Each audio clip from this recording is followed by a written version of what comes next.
हमारे देशभक्त भाइयों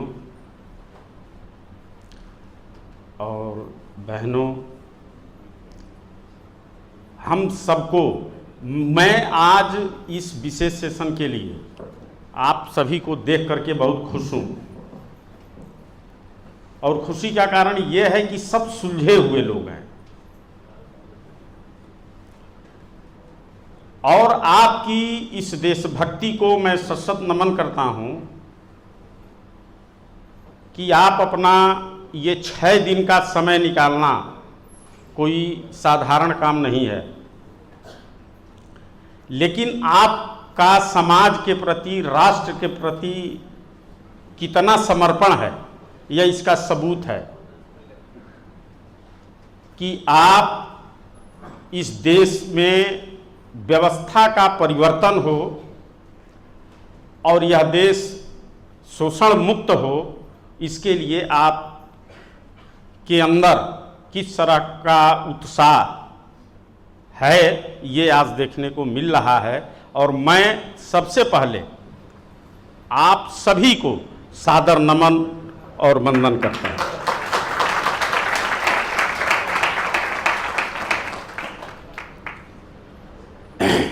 आज आपके पास भरपूर समय है और मेरे पास तो समय ही समय है। जैसा कि बल्हारा जी ने बताया, हम वैसा ही चलेंगे और आपको पूरी तरह छूट मिलेगी कि जैसा क्वेश्चन हो, जिस तरीके का हो, मुद्रा से संबंधित आप जिस प्रकार की जिज्ञासा हो आप मेरे सामने रखेंगे। मैं कोशिश करूंगा मेरी जो भी जानकारी है उसके अनुसार आपको संतुष्ट कर दूं। इसमें कुछ नए लोग हैं, मैं मुद्रा पर थोड़ा सा बस बात बोलूँगा, उसके बाद आ जाऊँगा। देखिए, हमारा देश शुरू से ही, आज से नहीं, युगों युगों से यहाँ लक्ष्मी का वास था और जहाँ लक्ष्मी रहती है तो उस लक्ष्मी का ये स्वभाव है कि वहां अभाव नहीं रहता है। यही पहचान है लक्ष्मी की, यही पहचान है कि जहां लक्ष्मी हो वहां अभाव नाम की कोई चीज नहीं रहती। और दूसरा एक होता है दरिद्र, एक होता है लक्ष्मी और एक होता है दरिद्र। दरिद्र का क्या स्वभाव है, क्या पहचान है? तो वो जहां रहता है वहां समझ लीजिए कि अभाव ही अभाव है, समस्या ही समस्या है। जहां समस्याओं से मुक्ति न मिले, जहां सारे अशुभ सर पे खड़े हों, समझ लीजिए कि वहां दरिद्रता का वास है, निवास है। और जहां सिर्फ खुशी हो, मंगल हो, किसी भी प्रकार का कोई अभाव न हो, अगर ऐसा कहीं देखिए तो समझ जाइए कि यहां लक्ष्मी विराज रही है। ठीक इसी तरीके से अपना देश हुआ करता था, हमारे भारत का इतिहास है। मैंने बहुत संक्षिप्त में कुछ शब्दों में ही ये बात रख दी। ये व्यवस्था कैसे गड़बड़ हुआ, तो जो उस समय के दरिद्र थे उन लोगों ने वो जैसा स्वभाव होता है, जैसा व्यक्ति का विचार बनता है, वैसा ही वो स्वभाव में भी परिवर्तन हो जाता है। आप जब पश्चिम के इतिहास को उठा करके देखेंगे तो पाएंगे कि जिस समय हमारा देश अपने चरमोत्कर्ष पे था, हर क्षेत्रों में, कला में, साहित्य में, धन धान्य में, हर चीज में हम बहुत आगे थे। और उधर अभी कुछ भी नहीं था, वो लोग कुछ जानते ही नहीं थे कि शिक्षा क्या है। और मतलब मैं अभी जो दरिद्र और लक्ष्मी का समझाया है, समझिए कि एकदम वो दरिद्र थे। और उन्होंने जब हमारे बारे में देखा, जाना, सुना तो उनकी आंखें चौंधिया गई और फिर उन्होंने सोचा कि इन समूहों को कैसे हम अपने कब्जे में करें, गुलाम बना लें।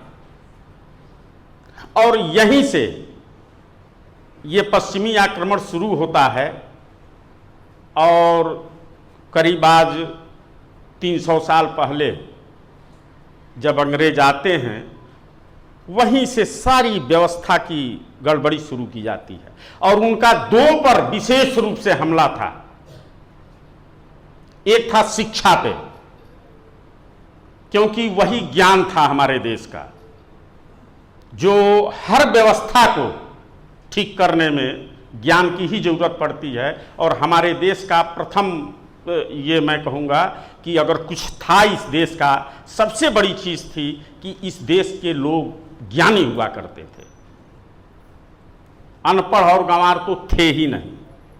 ऐसे करके ये लोग अटैक किए और सबसे पहले यहाँ की शिक्षा पद्धति को और मुद्रा पद्धति को, जो हमारे यहाँ मुद्रा चलती थी, उसको इन लोगों ने ध्वस्त किया। कैसे ध्वस्त किया इसको आप लोग जानते भी हैं, लेकिन कुछ नए लोग हैं, मैं बता दूं। हमारे देश में जो सैद्धांतिक मुद्रा चलती थी, अब तक तो मैंने रूल ऑफ लॉ के बारे में आपको बताया था कि ये 777 मिलीग्राम सोना बराबर 1 रुपया, और एक जो चांदी का सिक्का होता है, मैंने जो दिखाया ये आपके सामने, ये रुपया वास्तव में कहा जाए तो ये भी रुपया सही नहीं है। सही रुपया क्या था? तो ये जो 1 तोले चांदी में लगभग 8% इसमें मिक्स कर दिया गया है। ये 92% शुद्ध है और 8% इसमें मिक्स किया गया है। किसको? ठीक है। तो उस समय ये जो 92% की शुद्धता थी, ये 92 नहीं, इसके पहले 100% की शुद्धता थी। हजारों साल पहले से।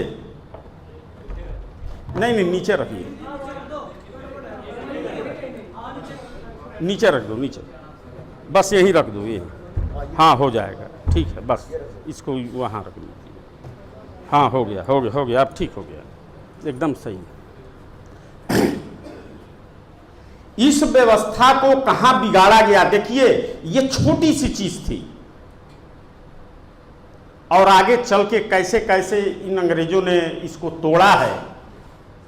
इसको पकड़ना, इसके गहराई में जाना, इसके जड़ में जाना बहुत मुश्किल है, और किसी ने भी आज तक उस गहराई में जाने की या तो हिम्मत नहीं की या पहुंच नहीं पाए, जो भी बात हो। ये जो गहराई में मैं भी घुसा तो मेरा भी इतिहास बड़ा निराला है। मैं तो सब छोड़ छाड़ के घर बैठ गया था, लेकिन ईश्वर की प्रेरणा हुई कुछ इस तरीके की, फिर उसमें लगे और लगने के बाद जब कुछ हाथ लगा तो फिर आदमी आगे बढ़ा। उसकी भी बाद में हम बताएंगे। तो मैं बता रहा था कि 82% ये शुद्धता, 92% की जो शुद्धता है ये सही नहीं है। इसके पहले जब जाएंगे, जो हजारों बरस से चला आ रहा था, जिसे शेरशाह सूरी ने रुपया नाम दिया, मैं उस रुपया की बात कर रहा हूं। वो शुद्ध चांदी था, पूरे 100% शुद्धता वाला, 99.99 पॉइंट की शुद्धता वाला, जिसे 100% माना जाता है। वो 100% प्योर चांदी और 100% शुद्ध सोना 1 तोला, 11 ग्राम 664 मिलीग्राम को 1 तोला बोला जाता है। 11 ग्राम 664 मिलीग्राम सोना और इतना ही वजन का चांदी, ये 2 सिक्के बने, जिसका नाम पड़ा चांदी वाले सिक्के का नाम रुपया पड़ा, और जो सोने का सिक्का बना उसका नाम मोहर पड़ा, या 10 रुपया। कितना? 10 रुपया। यह सैद्धांतिक मानक है मित्रों, यह 100% शुद्ध है।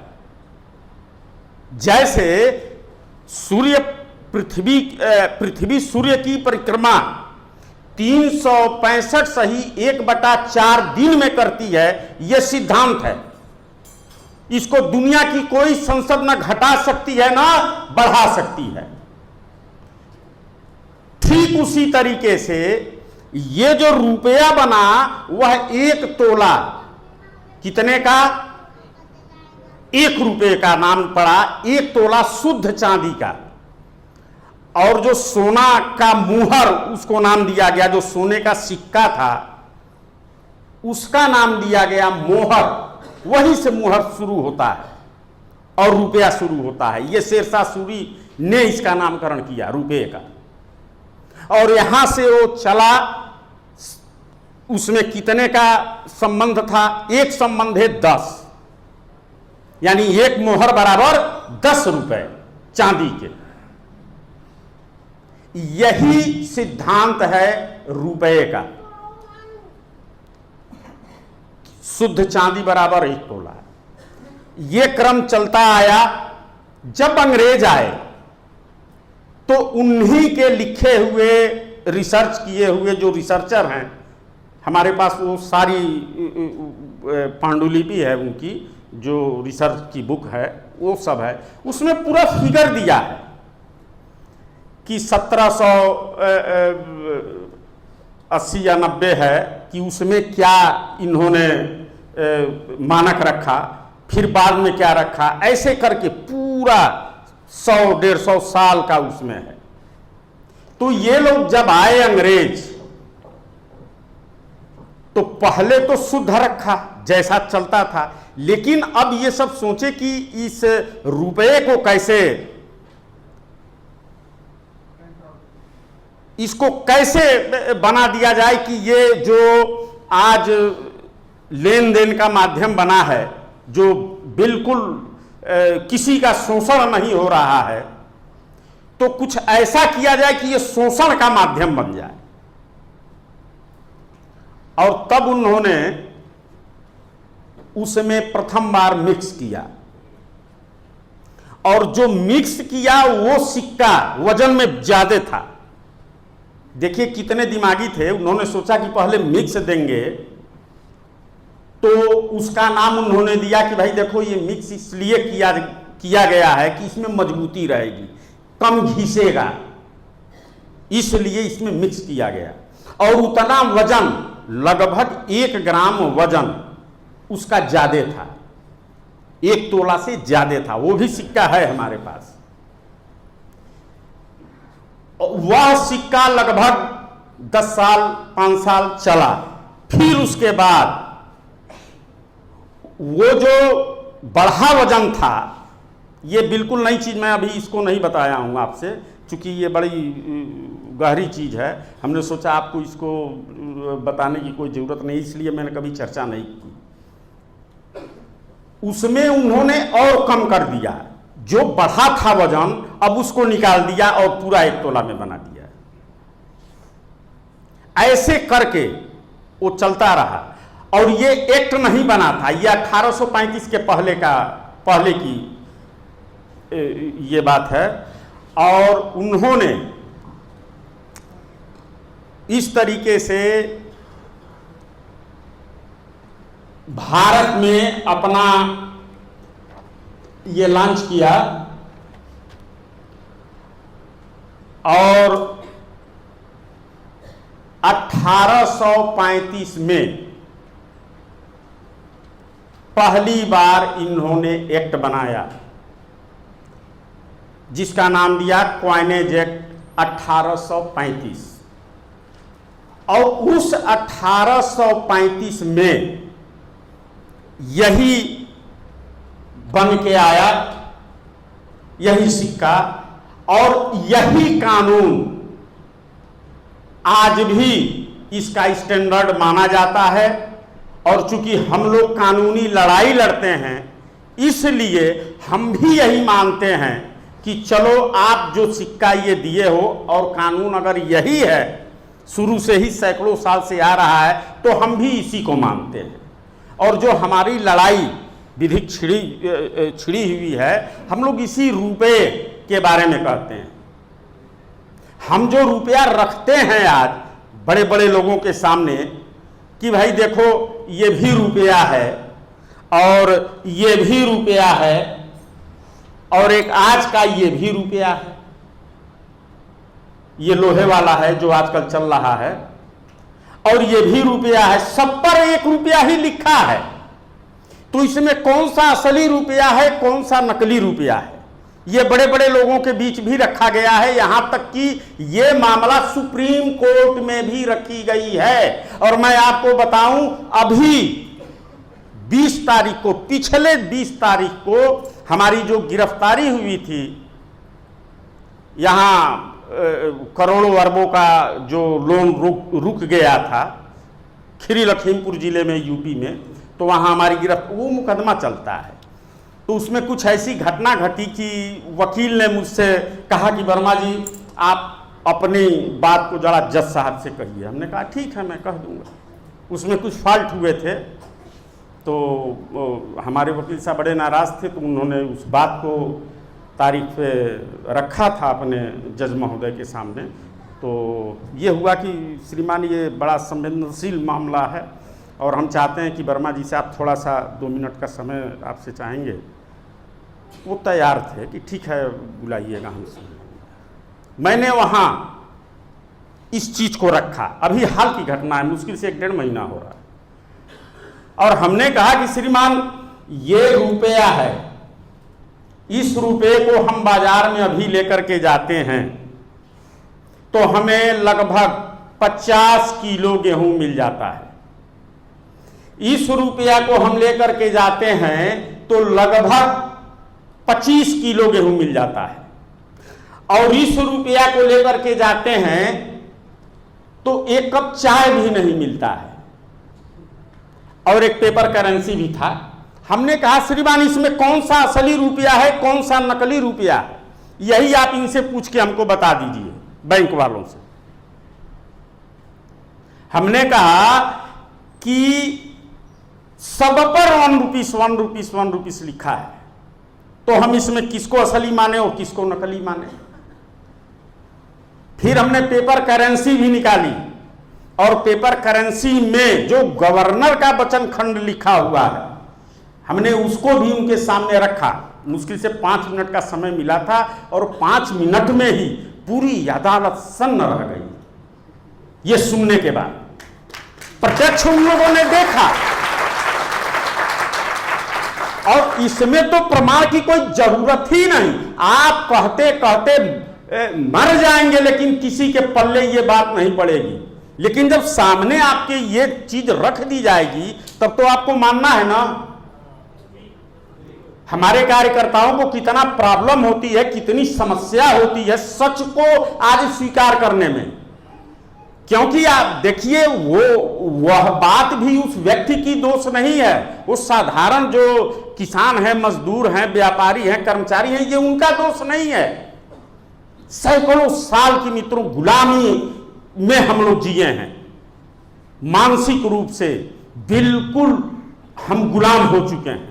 और मानसिक गुलामी को दूर करना कोई बहुत हंसी मजाक की बात नहीं है।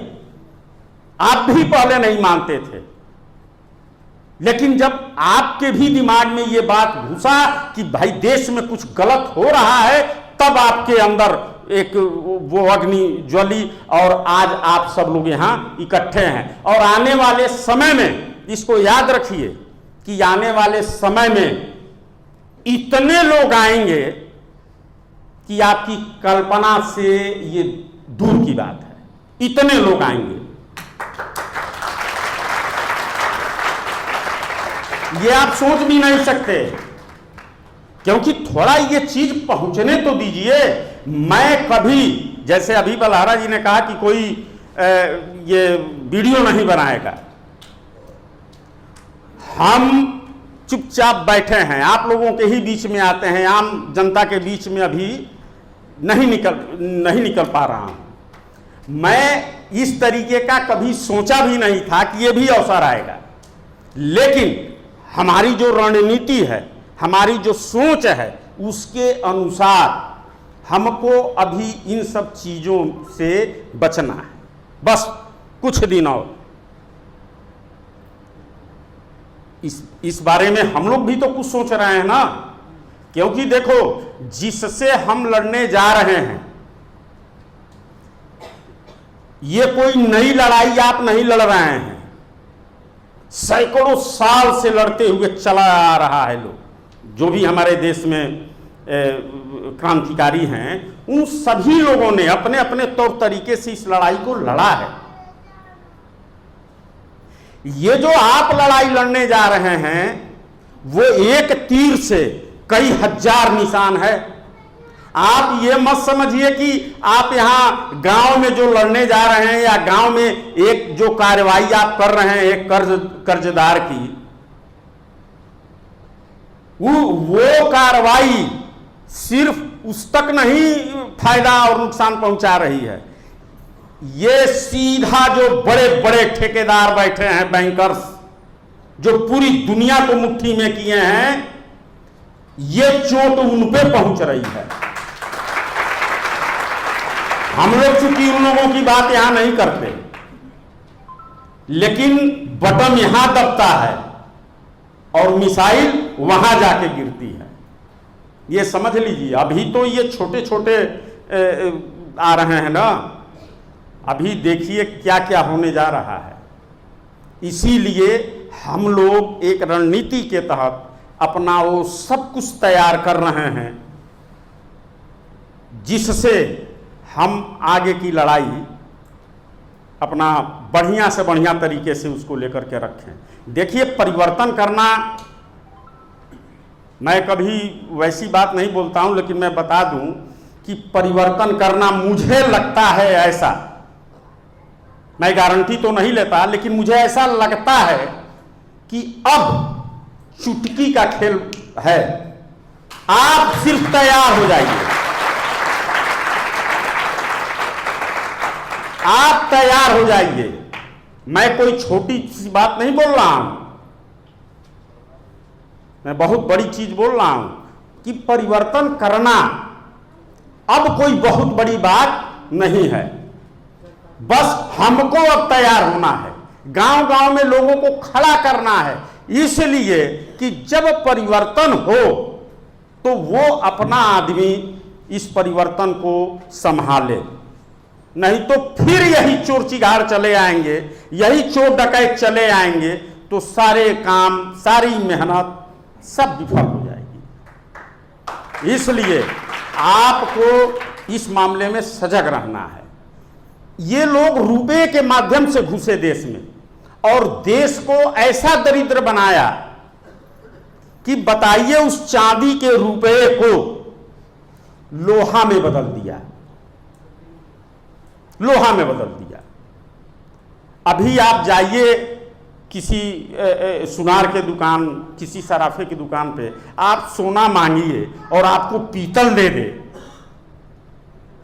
तो आपको कैसा लगेगा?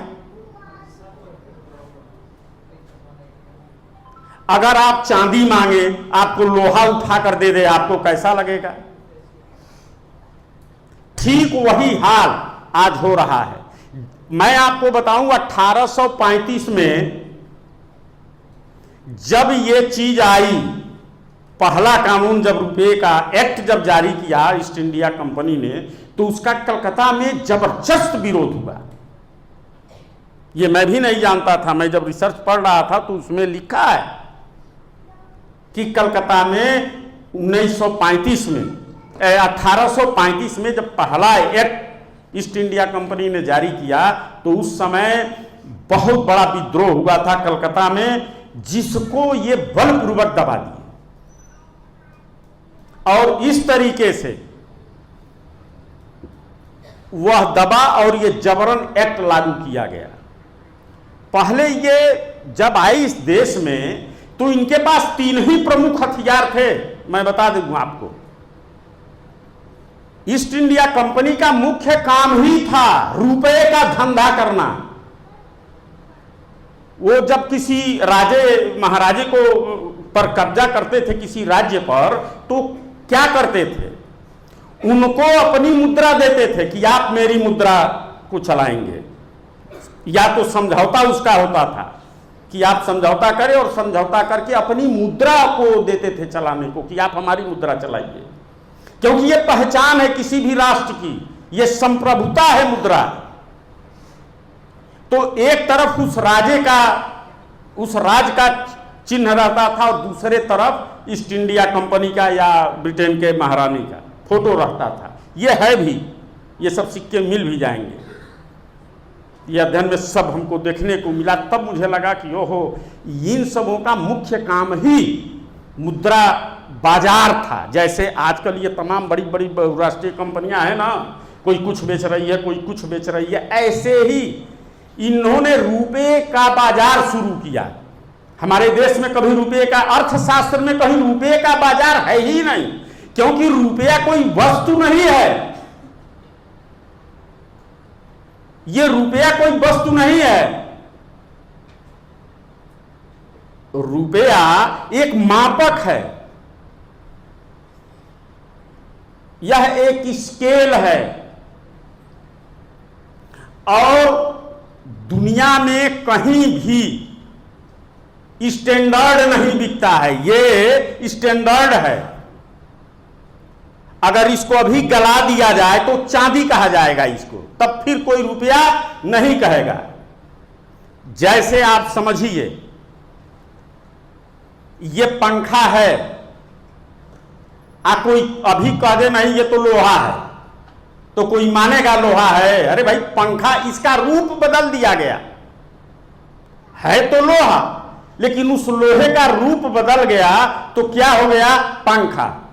लोहे का रूप बदल गया तो क्या होगा? माइक्रोफोन।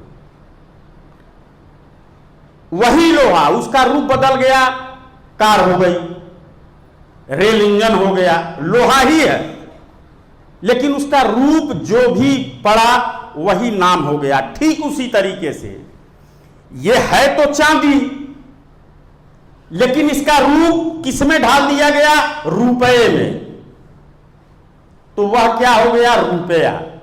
यानी रुपया मतलब स्टैंडर्ड, स्टैंडर्ड को ही रुपया कहते हैं, मानक, और उसमें मोहर लगा दी गई तो यह हो गया रुपया। और सच पूछिए तो यही रुपया है।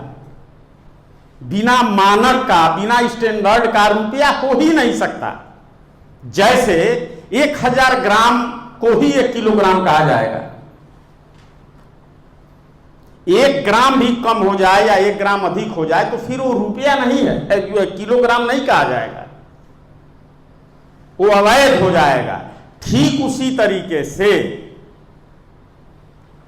यह रुपये का जो स्टैंडर्ड बनाया गया, अंग्रेजों ने जो बनाया कि 98% शुद्धता इसकी रहेगी, तो इसकी शुद्धता 98% आज भी होनी चाहिए। और फिर जो लूटपाट शुरू हुई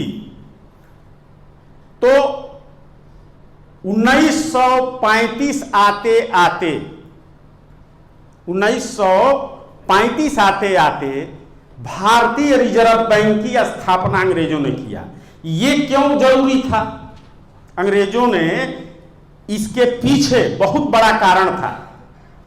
4,36,700 टन सोना उस समय भारत में सिक्योरिटी के रूप में अंग्रेजों के पास था। रुपया हमारे देश का जो रुपया था वो 4 लाख रुपया जो था वो 4,36,700 टन।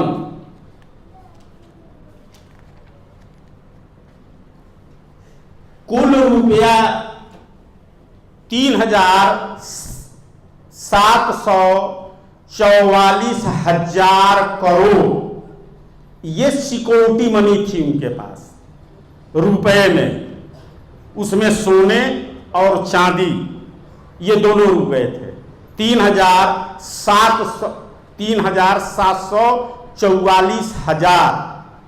करोड़ रुपए।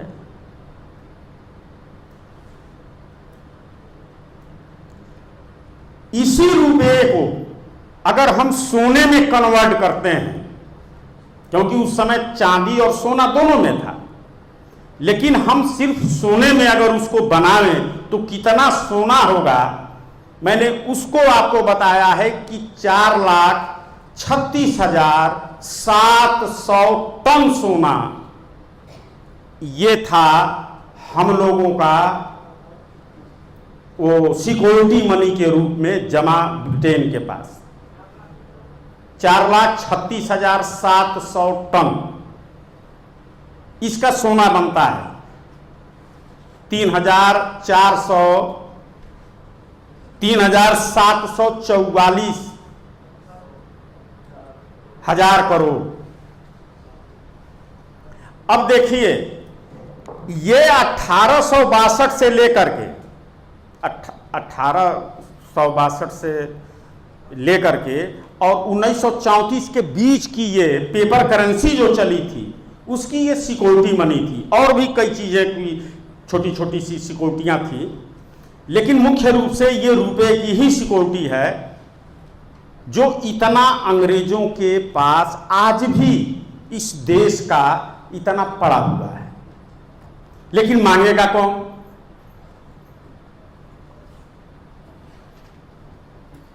आज तक इसके बारे में किसी ने भी सवाल नहीं उठाया। और इसीलिए भारतीय रिजर्व बैंक की स्थापना की गई कि ये जब हटेगा, जब तक ये भारतीय रिजर्व बैंक की यहां स्थापना नहीं की जाएगी, तब तक ये जितना सोना है हम इसको हड़प नहीं पाएंगे। इसके पीछे यही साजिश थी, यही षड्यंत्र था, और उन्होंने स्थापना की और ये सब सोना उनके पास आज भी है। आज जब रिजर्व बैंक आया तो इसका बहुत बड़ा विरोध सिर्फ एक अर्थशास्त्री डॉक्टर भीमराव अंबेडकर जी थे, जिन्होंने इसका बहुत बड़ा विरोध किया। और डॉक्टर कैंस से और डॉक्टर भीमराव अंबेडकर से बहुत तीखी झड़प भी हुई। उसका कहना था कि नहीं, ये रुपया जो है आनी चाहिए ये व्यवस्था, क्योंकि उसमें बात ये थी कि स्वर्णमान और स्वर्ण विनिमय मान, ये दो, सिर्फ एक नाम बदल दिया। पहले युगों से हम लोगों के वहाँ स्वर्णमान पर आधारित रुपए चलते थे, और अंग्रेजों ने कहा कि नहीं, स्वर्ण विनिमय मान, मतलब हम जब चाहें तब उसको बढ़ा दें घटा दें। तो उन्होंने इसका विरोध किया है, जब चाहें तब हम रुपया छाप लें। तो इस पर उन्होंने विरोध किया था डॉक्टर भीमराव अंबेडकर ने, और कहा कि अगर नोट छापने की अनर्गल प्रथा शुरू की जाएगी तो अगर कोई इस तरीके का शासक आ जाए तो मारेगा कि जितना उसको इच्छा होगी उतना नोट छाप देगा, और इससे ये होगी कि मुद्रास्फीति बढ़ेगी, महंगाई आएगी, समाज में अफरा तफरी मच जाएगी।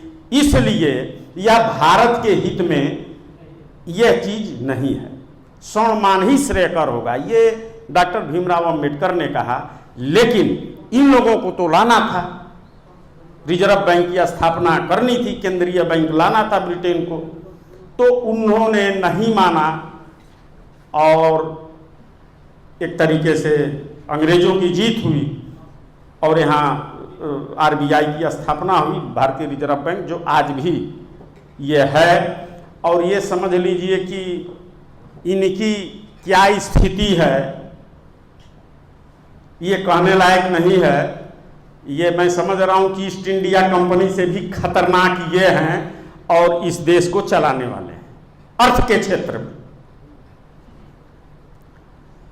लोहा तो बना ही दिया, 90 में सारे स्टैंडर्ड ही खत्म कर दिया मनमोहन सिंह ने, और इनकी इतनी शान बढ़ाई गई कि बहुत बड़े देश के अर्थशास्त्री हैं, ये हैं वो हैं। और आज देख लीजिए महंगाई जो लोग कह रहे हैं ना, ये अभी क्या, अभी तो कुछ महंगाई नहीं है, महंगाई तो बेतहाशा अब बढ़ेगी।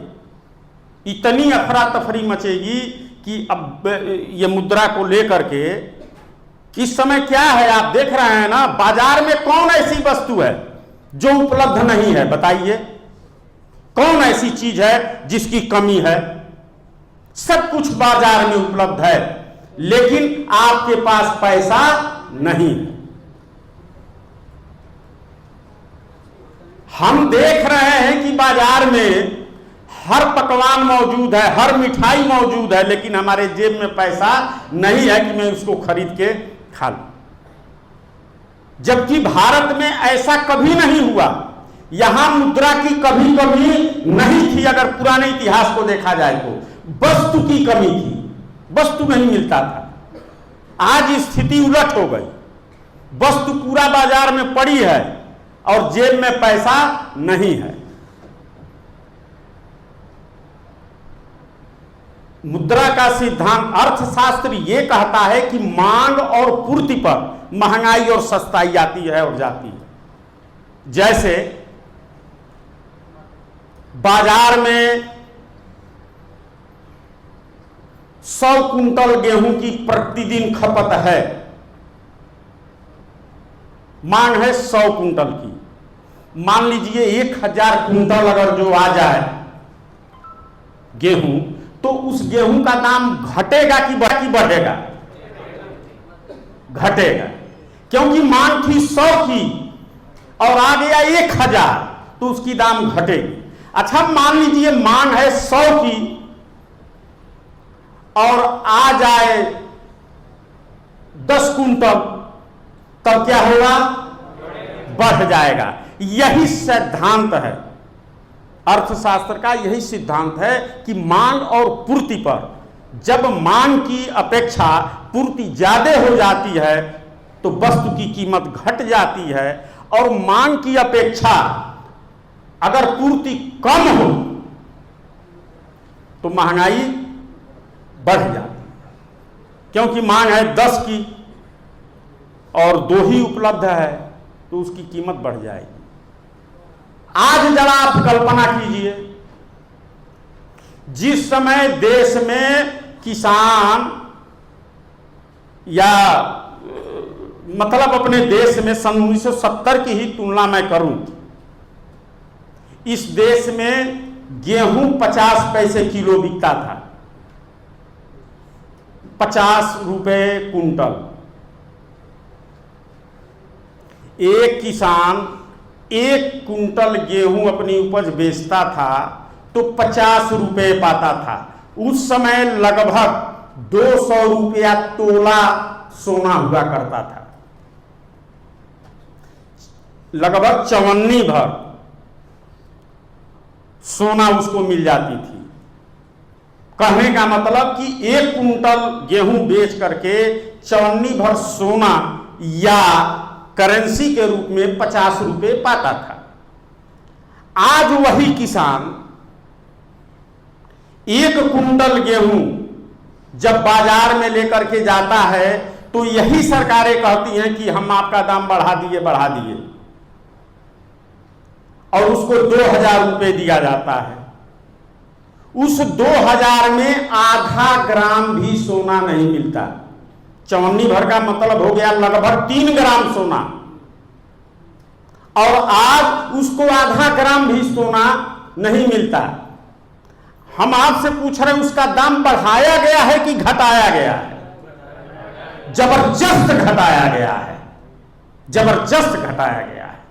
3 ग्राम सोने का दाम आज लगभग 18,000 रुपए होगा। अगर आज 1 कुंटल गेहूं का दाम 18,000 रुपए किसान पाता तो अभी 1970 का दाम हो पाता। 1970 का दाम पाता अभी 18,000 पे। लेकिन इन सब ठगों ने यह कह करके ठगा कि हम तुम्हारा दाम बढ़ा रहे हैं, हम तुम्हारा दाम बढ़ा रहे हैं। यह हाल किया। एक मजदूरे पर भी अगर इस तरीके से आप गुणा भाग तो करके देखो, बहुत फर्क पड़ेगा। ऐसे ही सबको लूटते चले गए, और ये नेता ये अर्थशास्त्री सब बिकाऊ, इनको क्या मतलब है? इनको अपने ऐशो आराम से मतलब है। जैसा उन सबों ने पढ़ाया वैसे ही ये पढ़ रहे हैं। तो कहने का मतलब ये कि इस तरीके से करके इस देश को लूटा गया, लूटा जा रहा है, और ये तब तक लूटेगा जब तक आप खत्म ना हो जाएं। इस बीच अब ये जो हम लोग अपना अभियान चलाए, ये तो रुपया के बारे में थोड़ा सा मैंने आपके सामने रखा। ये जो अभियान चल रहा है,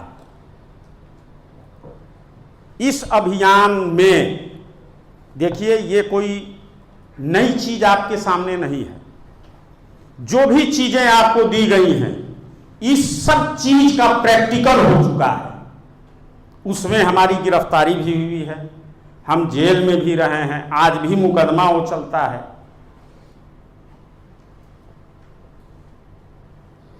आपको एक बनी बनाई चीज ला करके परोस दी गई है, ये भी सुन लीजिए। क्योंकि जो देखिए जो परेशानियां हम लोगों ने उठाई है ना, आज ये मंच मिला है हमको, मैं सच बता रहा हूं, ये सब कुछ जो मिला है आप ही जैसे कार्यकर्ताओं की ही देन है, और आप ही लोग हो जो इसको आगे लेकर के चलोगे। इसलिए मैं जब कार्यकर्ताओं को देखता हूं तो मैं बहुत उत्साहित होता हूं, मुझे बहुत अच्छा लगता है। और वो भी आप लोग तो इतने अच्छे ट्रेनिंग ले रहे हो, और तमाम ट्रेनिंग में भी आप लोग उपस्थित रहते हो, हम शुरू से आपको देख रहे हैं। इसलिए हमने सोचा कि नहीं, ये जो युवा ताकत आज दिखाई दे रही है, आप लोग तैयार रहिए। बहुत बड़ी श्रेय आपको ये प्रकृति देना चाहती है, बहुत बड़ी श्रेय आपको मिलने वाली है। और मेरे इस बात को आप लोग याद रखिएगा, आज जितने भी लोग इस ट्रेनिंग में आ रहे हैं, चाहे जो बलहारा जी कार्यक्रम कर रहे हैं और उसमें जो आपकी उपस्थिति दर्ज हो रही है, ये कितना महत्वपूर्ण साबित होगा, ये क्या गुण खिलाएगा आपकी उपस्थिति, ये भविष्य के गर्भ में है। मैं इस पर बहुत ज़्यादा नहीं कहूँगा, बस एक ही बात आपसे कहूँगा कि देखिए, इमरजेंसी में जब इस देश का स्वतंत्रता संग्राम चल रहा था, तो उस समय अंग्रेजों से जो टक्कर हुई, उसमें तमाम लोग घायल हुए, कितने मर गए, कितने जेल गए, क्या क्या हुआ। लेकिन जब देश आजाद हुआ तो आज उन जो बचे खुचे थे उनको गवर्नमेंट ने सम्मान दिया, स्वतंत्रता संग्राम सेनानी घोषित किया। और आप सच्चे इस देश के योद्धा हुई। असल स्वतंत्रता की लड़ाई तो अब आप लड़ रहे हो, असली लड़ाई तो ये आपकी है। ये तो एक वो क्या नाम है, छुपे रुस्तम ये निकले, ये अंग्रेजों से समझौता किया और कहा आजादी मिल गई, आजादी मिल गई, आजादी मिल गई। तो कहने का मतलब कि आप जो लड़ाई लड़ने जा रहे हैं, इस लड़ाई का कोई जवाब नहीं है। आप इतिहास के पन्नों में एक ऐसा भी समय आएगा दोस्तों, और मुझे ऐसा आभास होता है कि आने वाले समय में जैसे आज हम लोग महात्मा गांधी, भगत सिंह, नेताजी, तमाम ये महापुरुषों को आज हम सम्मान दे रहे हैं, यही आने वाली पीढ़ी आपको भी सम्मान देने जा रही है। इसलिए आप लोग इसमें बिल्कुल तन मन धन तीनों से समर्पित हो जाइए। और सबसे पहले देखिए, व्यक्ति तीन ही चीज दे सकता है, एक तन दे सकता है, मन दे सकता है और धन दे सकता है। इन तीनों में सबसे आवश्यक क्या है? मन। सबसे जरूरी चीज है मन। अगर आपने मन दे दिया तो तन और धन ये दो आपके साथ हिबे करेगा, वो कहां जाएगा? उसको तो आना ही है। तो मन बहुत जरूरी है और आप मन बनाइए, क्योंकि देखिए यहां जो आप बैठे हो ना, आप नेतृत्व देने वाले हो इस लड़ाई का। आज आप यहां एक कार्यकर्ता के हैसियत से हो, आप पे बहुत बड़ी जिम्मेदारी आने वाले समय में आप ही को इस पूरे राष्ट्र का नेतृत्व करना है, क्योंकि ये तो तमाम आएंगे ही, पूरा देश आपके साथ लगेगा। ये वो लड़ाई है रुपए की। तो उसको संभालने वाला कोई चाहिए कि नहीं चाहिए? तो हम लोग इसी में लगे हैं कि कुछ ऐसे लोगों को निकाला जाए अपनों में, जिनको नेतृत्व दिया जाए कि भाई तुम इसको संभालो, तुम इसको संभालो, और उसी क्रम में ये सब चल रहा है। तो आप लोग इसके लिए बिल्कुल तैयार रहिए। दूसरी चीज कि देखिए, ये मुद्रा की लड़ाई बहुत संवेदनशील लड़ाई है। हमने एक चीज देखी है, यहां तमाम कार्यकर्ता हैं, मैं बता दूं, इसकी प्रक्रिया में 3-4 चरण होते हैं इस लड़ाई की प्रक्रिया में। सबसे पहले हम आते हैं इसके निराकरण में कि जो लड़ाई लड़ी जा रही है उसको कैसे हम लोग लड़ते हैं, तो इसको आप लोग समझ लो। सबसे पहले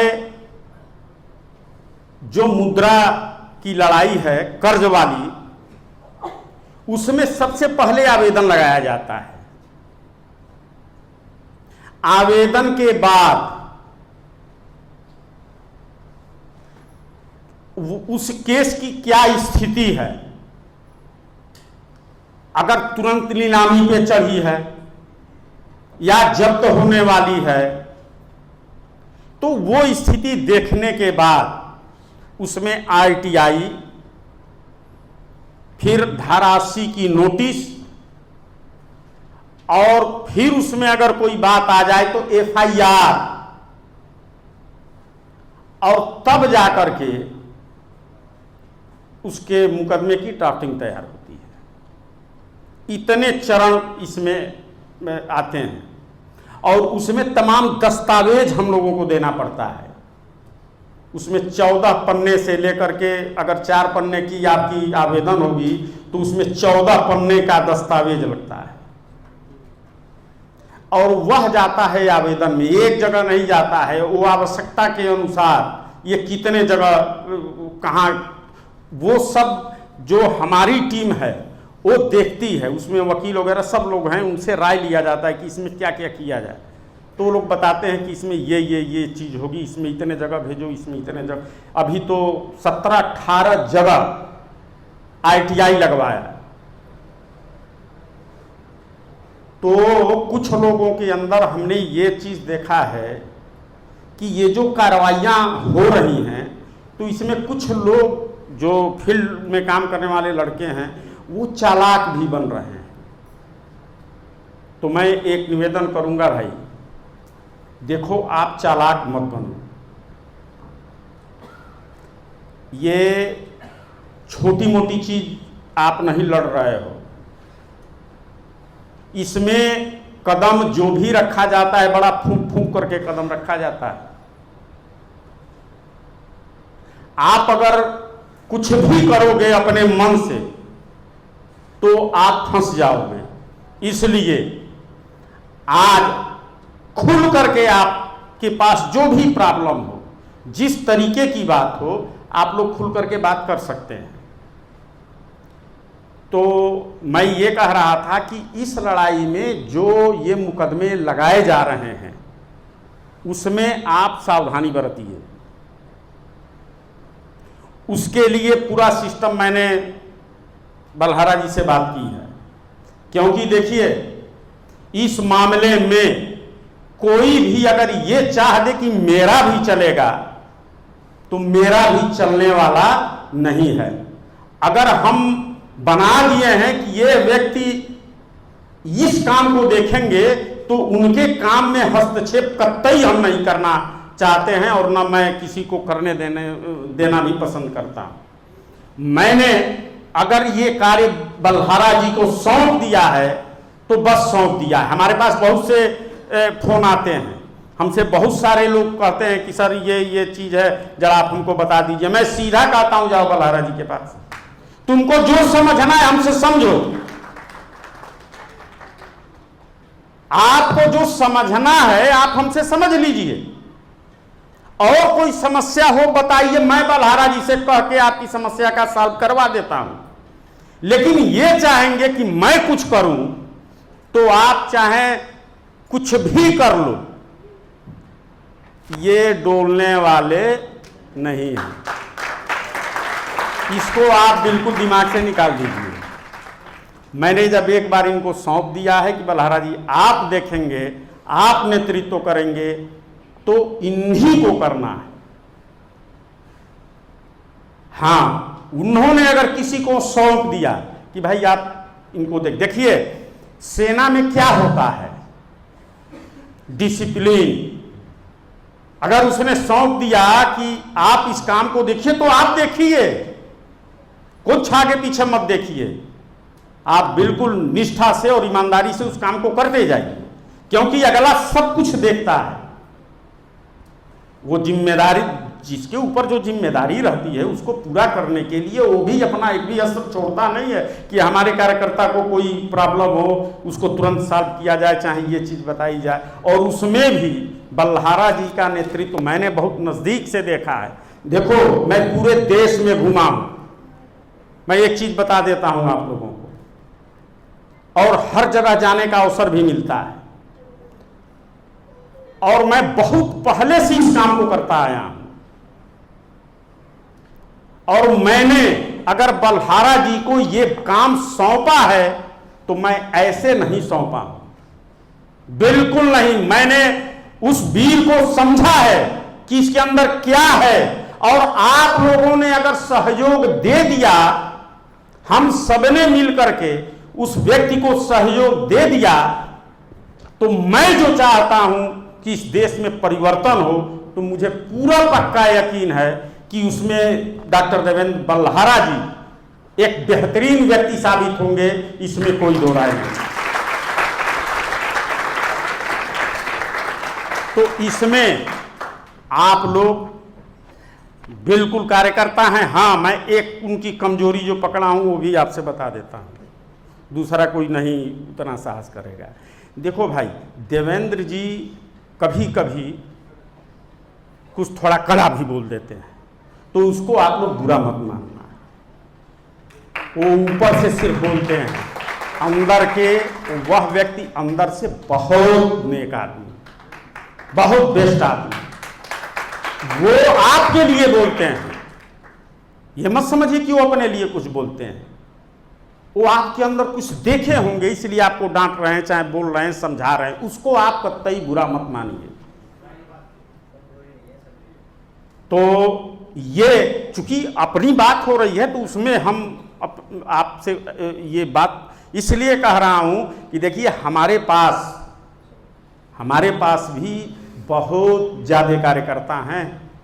आप सौभाग्यशाली हो कि मैं आपके सामने ये सारी बातें जो भी मैंने रिसर्च किया है वो सब चीज रख दिया हूं, और यहां काम भी हो रही है, काम तो उधर भी होता है, लेकिन इस रिसर्च की उस गहराई को जहां आपके सामने मैं खोला हूं, ये चीज अभी आज भी हमारे कार्यकर्ता नहीं जानते हैं, आज भी नहीं जानते। लेकिन अब हमने सोचा है कि एक दिन डॉक्टर साहब को और शर्मा जी को साथ ले करके जाएंगे, क्योंकि हमारे कार्यकर्ताओं ने भी कहा है कि वर्मा जी अब आप जरा एक दिन हम लोगों का भी क्लास लीजिए। हमने कहा अच्छा चलो, ये देखा जाएगा। तो लखनऊ में हम कभी आगे रखेंगे और उसमें इन लोगों को लेकर के जाना है। तो मैं ये आपसे कह रहा हूँ कि देखिए, ये लड़ाई अब दिन प्रतिदिन बहुत तेज आगे बढ़ेगी। और नेतृत्व में आप ही लोग हो जो पूरे देश को एक नई दिशा देने जा रहे हो।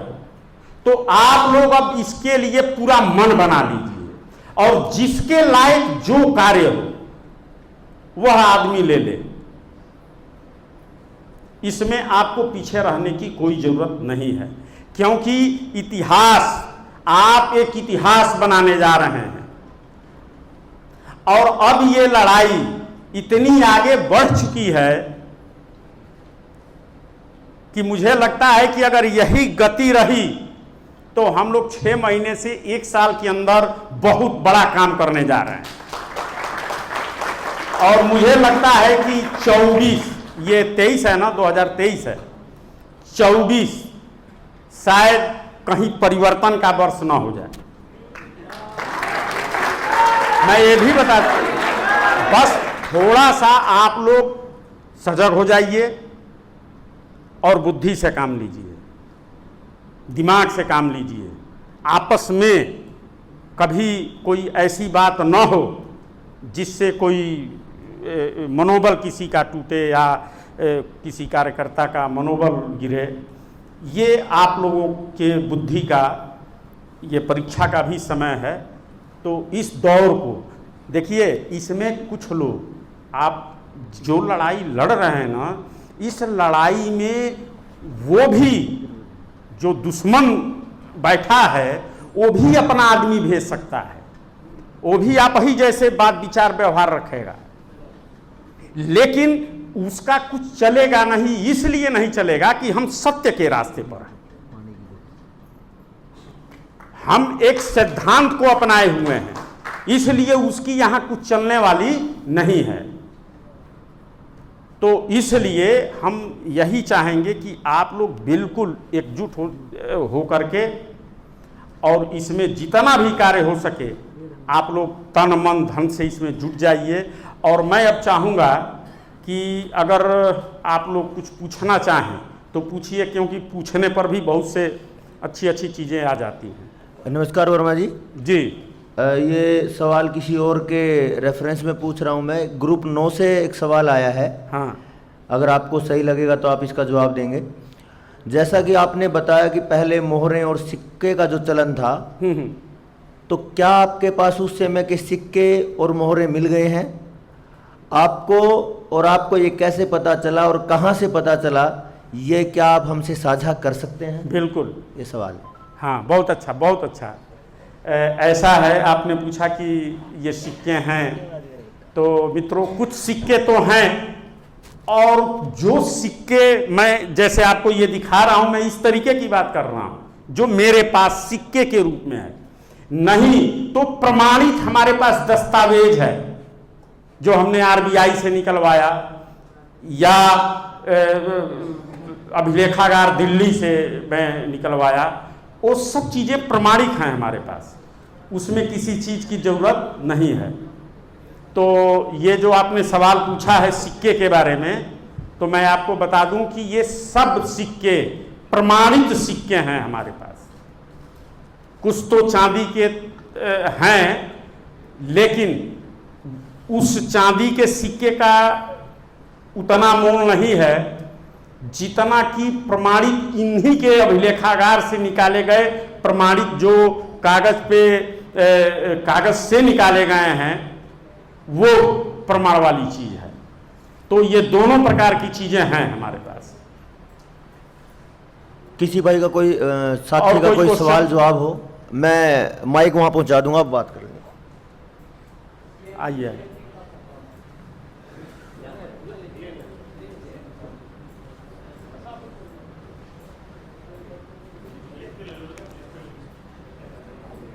सुनील जी, आप यहीं से देखते रहिए, आप यहीं रहिए, वहाँ मत जाइए, और लोगों का भी। नमस्कार जी। जी जी। मेरा ये सवाल है कि ये जो 1835 में ये कॉइनेज एक्ट बना, हाँ, क्या उसका कॉपी अभी भी अवेलेबल है, या उसमें क्या स्टैंडर्ड लिखित में था? मैं बता दूं आपसे कि हम इस मामले में बहुत धनी व्यक्ति हैं कि कागज़ हमारे पास एक्ट जितने भी पुराने से पुराने चाहिए, मतलब 1500 से लेकर के और 1400 से और इस समय तक का लगभग हर एक जो नहीं मौजूद है, जो कभी हमने इसके लिए बरसों भटकना पड़ा, लेकिन इस समय सारे एक्ट 1835 हो, 1862 हो, 1870 हो, 1835 हो, उसके बाद जो उन लोगों ने ये चलाया था एक्ट के पहले नहीं 1800 रेगुलेशन, जो रेगुलेशन द्वारा जो कानून बनता था, बाद में एक्ट आया, तो जो वो रेगुलेशन इनका 1793 का है, फिर उसके बाद 1804 का है, ऐसे करके पूरी सब थाती है हमारे पास, सब मिलेगी। इसीलिए ना हम सबको कहते हैं भाई आओ, हम तुमको शुरू से लेकर के जड़ से लेकर के और पूरे आसमान तक पहुंचो। तो 1835 में जो एक्ट बना, कॉइनेज एक्ट, हाँ। उसमें स्टैंडर्ड क्या वो मेंटेन किए थे? वही 11 ग्राम 664 में जो मैं अभी आपको बताया है ना कि 92% की शुद्धता, 8% जो चांदी और सोना था उसको उन लोगों ने कम कर दिया, और जो स्टैंडर्ड था 1/10 उसको कर दिया 1/15, कम भी किया और उसका दाम भी बढ़ गया। ये अर्थशास्त्र का नियम है कि जब मुद्रा की मात्रा कम कर दी जाती है, स्टैंडर्ड की मात्रा जब घटती है तो मुद्रा का अंकिक मान बढ़ जाता है।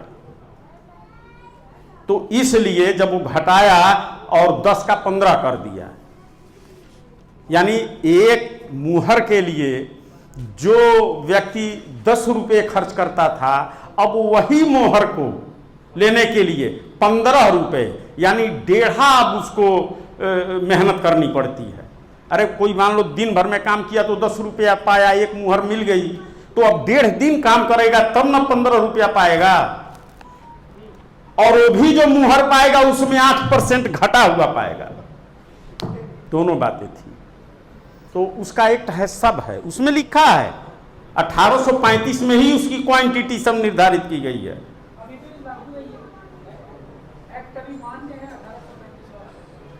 क्यों? वो 1835, देखो स्टैंडर्ड कभी नहीं बदलता, एक्ट के सारे नियम बदल जाएंगे। अगर रुपया है तो उसका कभी भी स्टैंडर्ड नहीं बदलेगा। जो उस समय था वह, जैसे घंटा मिनट सेकेंड समय मापन के लिए बना तो 60 सेकेंड बराबर 1 मिनट निर्धारित की गई। जिस दिन बनी घड़ी उस दिन भी वही थी, 60 सेकेंड बराबर 1 मिनट। आज भी वही है, 60 सेकेंड बराबर 1 मिनट, और भविष्य में भी यही रहेगी, 60 सेकेंड बराबर 1 मिनट। अगर उसमें छेड़छाड़ की गई कि नहीं साहब 60 सेकेंड नहीं रहेगा, 50 सेकेंड रहेगा, तो भाई तुम पास कर लो, तुम्हारे पास अधिकार है। लेकिन इतना जान लेना कि वो जो 10 सेकेंड घटा दिए, अब ये घड़ी कुछ ही दिन में रात को दिन और दिन को रात भी बताना शुरू कर देगी। और रुपए के खेल में यही चीज हुई है, रुपए के खेल में यही हुआ है। लोग कहते हैं महंगाई आ गई, महंगाई आ गई, महंगाई आ गई, और मैं कहता हूं कि बताओ ना, सुप्रीम कोर्ट में एक वकील हैं, उनसे सीनियर एडवोकेट हैं, उनसे हमारी बहस हो रही थी, तो उन्होंने कहा वर्मा जी देखो ये महंगाई तो पूरी दुनिया की समस्या है। हमने कहा सर महंगाई, आप महंगाई कह रहे हैं, कहाँ है महंगाई? अब सोच लो कि एक सीनियर सुप्रीम कोर्ट के वकील के पास इस बात को कहना, वो आदमी हक्का बक्का कहा कि वर्मा जी आप क्या बात कर रहे हैं, महंगाई नहीं है। हमने कहा आप ज़्यादा बात करेंगे तो ये शायद और भड़क जाएंगे। मैंने तुरंत यही रुपया निकाला और उनके सामने रख दिया। और हमने कहा श्रीमान एक बात बताइए, महंगाई आप इस रुपये से देख रहे हैं, महंगाई आप इस रुपये से देख रहे हैं या महंगाई आप इस रुपये से बताएं। अब उनकी बोलती हो गई बंद, और उसमें एक मामला था, मैं चाह रहा था कि इन दोनों को अलग अलग किया जाए। वो कह रहे थे कि नहीं दोनों एक ही में बनेगा, जो उसकी ड्राफ्टिंग हो रही थी। हमने कहा चलो ठीक है आप बना लो।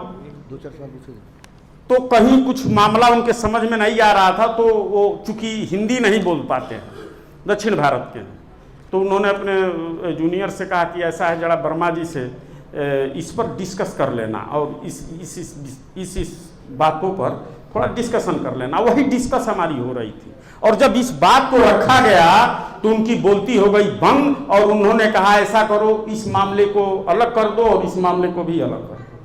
हमने कहा देखो मैं यही बात शुरू में कह रहा था कि ये दोनों अलग अलग कर दीजिए। अब जब उनके सामने महंगाई के बारे में जब हमने दिखा दिया, अब आप ही बताओ ना ये कोर्ट क्या जवाब देगी?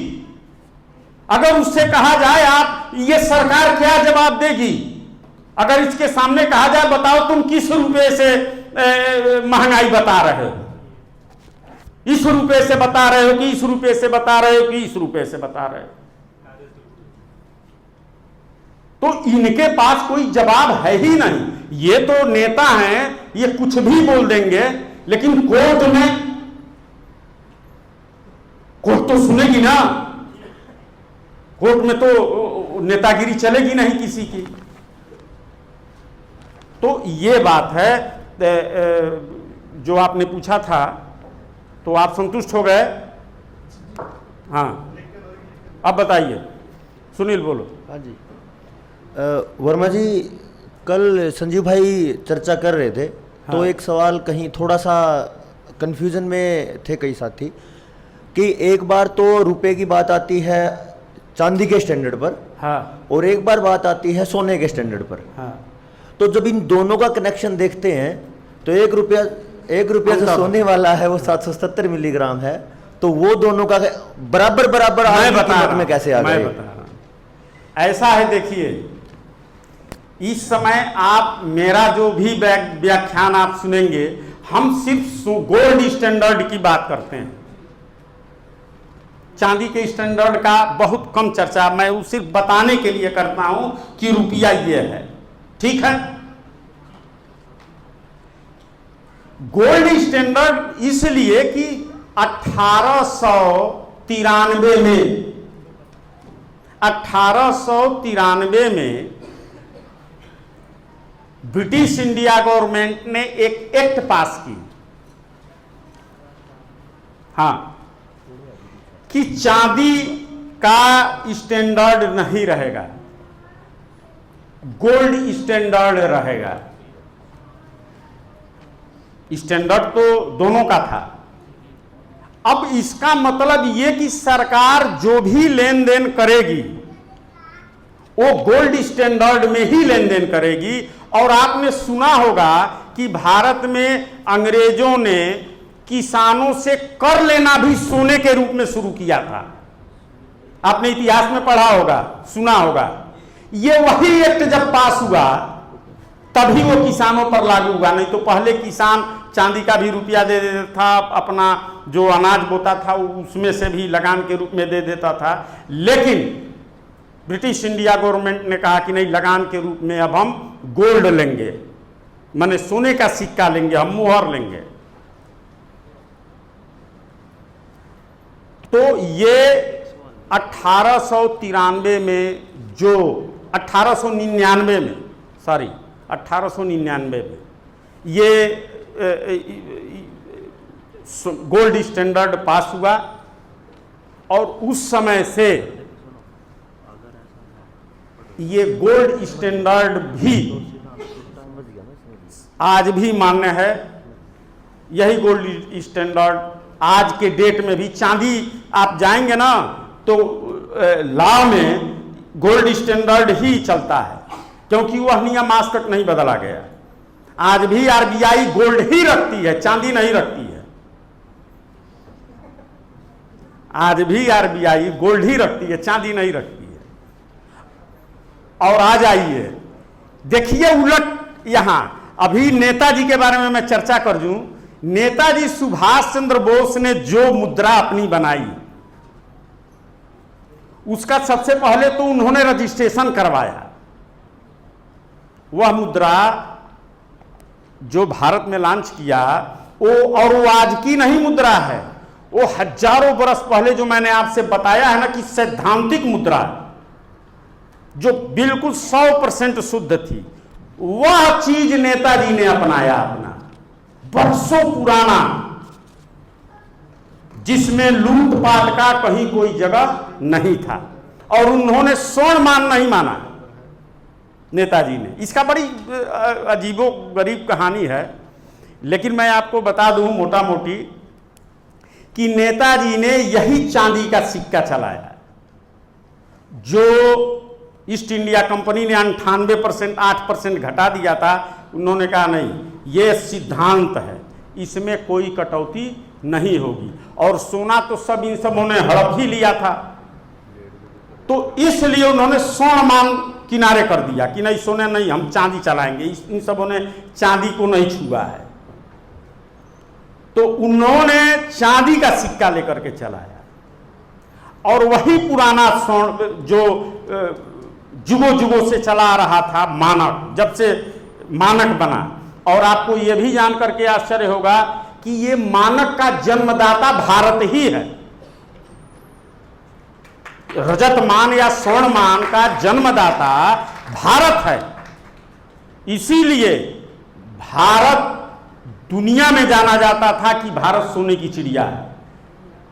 अगर पुराना इतिहास देखा जाए तो चाइना और भारत, यही दो दुनिया में सबसे बड़े ये राष्ट्र थे। बिजनेस के मामले में, पैसे के मामले में सबसे धनी राष्ट्र थे। तो नेताजी सुभाष चंद्र बोस ने जो रुपया जारी किया था, वो वही चांदी का रुपया था।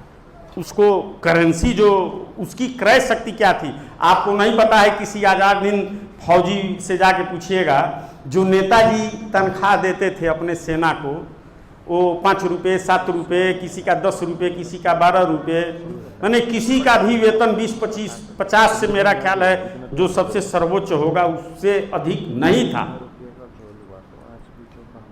वो कौन सा रुपया था भाई कि 10 रुपये और 12 रुपये में ही पूरा उसका परिवार चल जाता था। 10 रुपये का मतलब एक तोला सोना आज का 60,000 रुपया से भी अधिक। अगर 11 रुपया पाता है, 12 रुपया पाता है, तो समझ लीजिए लगभग 60-70 हजार रुपया हो पाता था, अगर आज से तुलना किया जाए तो। क्योंकि एक संबंध 10 मोहर था ना, एक तोला सोना। तो ये अंतर है। अच्छा, ये इतनी बड़ी चीज, ये अर्थशास्त्र है। बहुत से लोग होंगे जिनके दिमाग में उतना समझ नहीं आता होगा, तब भी तो थोड़ा बहुत जाता होगा। अगर आपके लिए ये अगर इस तरीके की कठिनाई पैदा करती है, तो वह ग्रामीणों के लिए वो कैसे अर्थशास्त्र समझेगा? तो उसके लिए सबसे आसान तरीका है कि आप ये रुपया लीजिए, उसकी भाषा में समझाइए। अगर हम लोग जब जाते हैं अपने तरफ, तो जैसे आप लोग यहाँ हरियाणा के हैं तो हरियाणवी में वो आपकी भाषा खूब बढ़िया समझ लेगा। ग्रामीण क्षेत्र में कैसे क्या होता है तो आप यहाँ के घुले मिले। वैसे ही हम लोग भी जब हमारे वहाँ कार्यकर्ता जाते हैं तो उसी भाषा में, उसी के अनुसार, और वो फटाफट जान लेते हैं। ये जो पढ़े लिखे लोग हैं ना, मेरा अनुभव है कि उनसे ज्यादा होशियार वो अनपढ़ है जो तेरे गांव में बैठा है। इनको डिग्री का नशा है, इन लोगों को अपनी डिग्री का नशा है, लेकिन उसके पास वो सीधा साधा भोला भाला है। उसके सामने अभी ये रुपया रखो, 1 मिनट में बता देगा यही असली है। वो देरी नहीं करेगा, वो कह देगा यही असली है। आज जो पढ़ा लिखा होगा वो, हाँ, अभी वो सोचेगा। तो दोनों में बड़ा अंतर है। और हम लोगों ने देखा है कि जो गांव का छोटा मोटा आदमी है, वो फट से, वो देरी नहीं करेगा, वो कह देगा यही असली है। आज जो पढ़ा लिखा होगा वो, हाँ, अभी वो सोचेगा। तो दोनों में बड़ा अंतर है। और हम लोगों ने देखा है कि जो गांव का छोटा मोटा आदमी है वो फट से, क्योंकि वो दिल से साफ होते हैं ना, शहर के लोगों में ज्यादा कचरा होता है। ये इतने पढ़ लिख लेते हैं कि अपने पड़ोस में कौन रहता है इनको नहीं पता। हाँ, ये इतने पढ़ लिख लेते हैं कि इनके पड़ोस में कौन है इनको नहीं पता। और हम लोग गांव में चले जाएं, किसी को भी पकड़ लें तो आधे पूरे गांव का समरी अपने पास रखता है। हाँ, बगल वाले से पूछा जाए तो उसके 2 पुस्तक का नाम बता देगा। ये हाल है। तो कहने का मतलब कि ग्रामीण क्षेत्र में भी अगर आप जाते हैं तो ये चीज गांव वाले भी बहुत तेज पकड़ लेते हैं। पढ़े लिखों को तो हम लोग उनसे पाला पड़ता है ना, ये ऐसे नहीं मानते हैं। जब तक भरपेट नहीं खा लेते हैं तब तक वो मानने को तैयार नहीं होते हैं। तो उनके लिए सारी व्यवस्थाएं हैं और उनको कैसे क्या करना है वो सब चीज़ें होती हैं और किया भी जा रहा है। तो आप लोग जहाँ भी जाएं तो उसकी भाषा में, उसके तरीके से उसको पढ़िए। और ग्रामीण लोगों के लिए पढ़ना कोई बहुत बड़ी चीज़ नहीं है, पढ़े लिखों को पढ़ना बड़ी चीज़ है। तो यही मैं विशेष रूप से। और सुनील, अगला कोई सवाल? हाँ जी, 1 मिनट मैं बताऊँ। एक सवाल है ब्रिजेंद्र आर्य जी ताऊ जी, इन्होंने पूछा है कि लाखों टन सोना जो इंग्लैंड में गया है जी, क्या उसके आने के कुछ आसार हैं या वो नहीं आएगा? क्या हमारा कोर्ट उसको वापस दिलवा सकता है? और हमें लड़ाई लड़नी है तो किससे लड़नी है? सरकार तो 5 साल की होती है, तो जिम्मेदारी कौन लेगा? ऐसा है, आप पहला सवाल बताइए। ये सोना से संबंधित हाँ, है ना? लाखों टन सोना जो इंग्लैंड में गया है, हाँ हाँ, वह आ सकता है कि नहीं आ सकता है? 1 मिनट मैं बता रहा हूं। देखिए, वो राष्ट्र की सिक्योरिटी मनी है। और सच्चाई ये है मित्रों, मैं आप लोगों से बताऊं कि कागज में भारत कहीं भी आजाद नहीं है। इसको आप याद रखना। हम 15 अगस्त को झंडा फहरा लें, खूब खुशी मना लें, ये एक अलग बात है। लेकिन सच्चाई ये है, लॉर्ड माउंटबेटन और पंडित जवाहरलाल नेहरू के बीच कुर्सी सत्ता के आदान प्रदान का, कुर्सी के आदान प्रदान का ही समझौता ये हुआ था। और पूरे देश में ढिढोरा पीटा गया, आजाद हो गया, देश आजाद हो गया। मैंने जो अब तक खोज की है, ये मुद्रा की खोज में मैंने पूछा था, देखिए ये सिक्का आपका नहीं है, ये ब्रिटिश इंडिया गवर्नमेंट का है। 47 में सत्ता हस्तांतरण किससे होता है? ब्रिटिश इंडिया से, ठीक। मुद्रा किसका आ गया? रिपब्लिक का। हुआ क्या? सिर्फ फोटो हट गया। और वो भी क्यों हटा? तो देखो, ये 45 तक आधा चांदी देते थे, 50% इसमें चांदी है और 50% सोना है, जो 1939 के बाद यानी 40 से 45 तक जो सिक्का ब्रिटिश इंडिया ने निकाला वो 50-50 था। पहले तो 8% था, अब इसमें क्या किया कि 50-50 कर दिया, आधा चांदी और आधा गाय। और जब नेहरू जी को दिया तो लोहा उठा कर दे दिया 47 में, ये भी जो था वो भी गाय। ये कैसे हुआ और इन्होंने कैसे स्वीकार कर लिया? और वहीं से ये 47 से ही भारत की बर्बादी शुरू होती है। 47 के पहले भारत पर एक नए पैसे का कर्ज नहीं था। आज लाखों करोड़ रुपए इस देश पर कर्ज है। मैं ये कह रहा हूं, जो आपने सवाल किया है गोल्ड का, देखिए इनसे तो कभी भी आप आशा मत कीजिए। ये जो सरकारें 5 साल वाली हैं और बहुमत वाली हैं और क्या क्या वाली हैं, अभी इनसे हम आशा नहीं कर रहे हैं। ये जब परिवर्तन होगा तो भाई तो हमारे देश का है, हम उससे लेंगे, ये तो हम मानेंगे ना। ये साफ सुन लीजिए, ये छोटी मोटी बात नहीं है, ये कोई छोटी मोटी बात नहीं है कि हम बर्दाश्त कर लें। हमको तो सुन के गर्मी आता है। वर्मा जी, ये बात क्लियर नहीं हुई, किससे लेंगे, जिम्मेदारी कौन लेगा?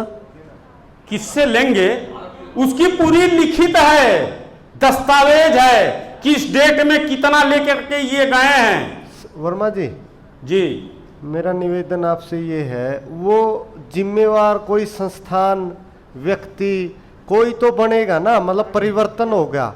जवाबदेही इसको इम्प्लीमेंटेशन में कौन लेके आएगा? जो देश में व्यवस्था चलाएगा और बाहर बात करेगा, कोई तो टूल आपने कल्पना किया होगा। तो कोई तो आएगा। मैं मान लिया आजाद आप आएंगे, आप सरकार में आ गए, मतलब जिम्मेवार तो वही होगा ना? क्यों नहीं होगा? हाँ, मतलब यही लेने के लिए आज भी वो जो देश का प्रधानमंत्री है उसकी जिम्मेदारी बनती है। हाँ, ये देश का रुपया है, वो मांगे। यही संजीव जी ऐसा नहीं मानते, मैं इसलिए क्योंकि आप नीति में साथ हैं दोनों, तो कन्फर्म करना चाहता था। मतलब आप तो मानते हैं ना? देखिए पहले बात सुनिए, वो कभी भी देगा नहीं आपको। वो तो यही कहेगा कि भाई वो तो पेपर करेंसी की बात थी और 47 से इतने 100 साल हो गए, हम कैसे दें। लेकिन हमारा जो काम है मांगना, हम कैसे मांगना छोड़ देंगे और देंगे क्यों नहीं? हम मांगेंगे लेने के लिए ना। आप सही कह रहे हैं। मैं तो सिर्फ जो संशय था ना, कल यही क्वेश्चन मैंने संजीव जी से पूछा, उन्होंने कल्पना से बाहर कर दिया कि सरकार नाम की कोई चीज नहीं है आपके देश में, ये भी बाहर वाले तय करेंगे। तो परिवर्तन आपने ये कह रहे, तो सही किया, एकदम उन्होंने सही किया। परिवर्तन के बाद भी आपकी बात, परिवर्तन के बाद जब व्यवस्था वो सब खत्म हो जाएगी। हाँ, मतलब परिवर्तन के बाद तो ऐसी कल्पना संभव है ना? हाँ, क्यों नहीं संभव है? Thank you. क्यों नहीं संभव है? हम बिल्कुल संभव है। ये बताओ आप लोग, अकारण दूसरा देश दूसरे देश पर जाके कब्जा कर लेता है, समझ ना? जो बेदिमागी लोग हैं जो सत्ता के शीर्ष पर, वो सब क्या करते हैं? जैसे मान लो चाइना ने, सुनने में आता है कि भारत का हड़प लिया, चाहे भारत ने उसका जबरन हड़प लिया, तो भाई ये तो जोर जबरदस्ती हुई ना। हमारे पास तो उसके सारे सबूत हैं। अगर हम मांग रहे हैं तो ये बहुत बड़े हम गुनाहगार हो गए। भाई तो हमारा फर्ज है, हमारे देश से लेके गया है, हमको मांगेंगे और बिल्कुल मांगेंगे, हम छोड़ेंगे क्यों? वर्मा जी एक बात तो स्पष्ट हो गई। हाँ। कि जैसे आपने घड़ी का उदाहरण दिया है, हाँ, हाँ। बहुत अच्छा उदाहरण है। तो जो रुपया सबसे पहले आपने बताया कि शेरशाह सूरी ने बनाया है, हाँ। तो हम क्या ये मानने के जो माप बनाया वो शेरशाह सूरी ने बनाया? नहीं, माप पहले सुनिए। जो स्टैंडर्ड लिया ना शेरशाह सूरी ने, हाँ। नाम तो दिया रुपया शेरशाह सूरी ने, हाँ। लेकिन जो स्टैंडर्ड है 1 तोला हाँ शुद्ध चांदी, हाँ ये स्टैंडर्ड कोई आज का नहीं था, वो हजारों साल पहले से चला आ रहा था। अच्छा, चलता आ रहा था। हाँ, तो स्टैंडर्ड वही लिया, मतलब स्टैंडर्ड में कोई परिवर्तन नहीं किया। बनाया पहले सिर्फ 1 तोला जो चांदी था, अच्छा, रुपया नाम दिया, शुद्ध था, वही लिया और उस पर नाम अपना करवा दिया। देखिए नाम किसका शासक कब कब रहा है उसकी पहचान मुद्रा द्वारा ही आज भी होती है। इसीलिए इस मुद्रा को भारत की संप्रभुता माना जाता है। ये कैसे माना जाएगा कि इनकी मुद्रा है? अच्छा, मैं सिक्का तो चलता आ रहा था, रुपया नाम उसने दिया।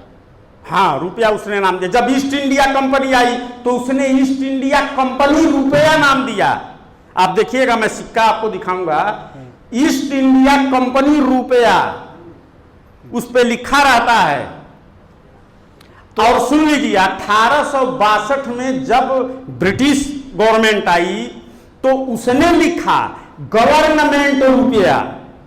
आज भी रुपये पर उठा के देखिए क्या लिखा है, गवर्नमेंट रुपीस, गवर्नमेंट रुपया लिखा है। किसी भी नोट पे, सिक्के पे देखिए गवर्नमेंट रुपया। ये गवर्नमेंट रुपया चल रहा है 1862 से। ब्रिटिश इंडिया गवर्नमेंट जो आई तो ईस्ट इंडिया कंपनी रुपये का सिर्फ नाम बदला और सारे उसके स्टैंडर्ड, वजन सब कुछ ले लिया। 1800 है, एक्ट में लिखा हुआ है, और वो वही सिर्फ नाम बदल दिया, नाम कर दिया गवर्नमेंट रुपीस, और तब से वो आज भी चलता है। इसमें जो आपने एक उदाहरण दिया कि 1970 में 200 रुपये क्विंटल गेहूं थी, हाँ, तो हम ये भी मान के चलें कि वो 200 रुपये भी, वो भी जाली थे, वो भी मतलब असली तो वो भी नहीं दे रहे थे उस टाइम पे भी। जो चल रहा था, देखिए हाँ, एक ही बार ये सोने को पीतल नहीं बना दिए, धीरे धीरे धीरे धीरे उसका अवमूल्यन किया गया। कब कितना परसेंट किया गया, ये सब हमने आरटीआई के माध्यम से उनसे मांगा है, लिखित में है हमारे पास, सब कुछ है।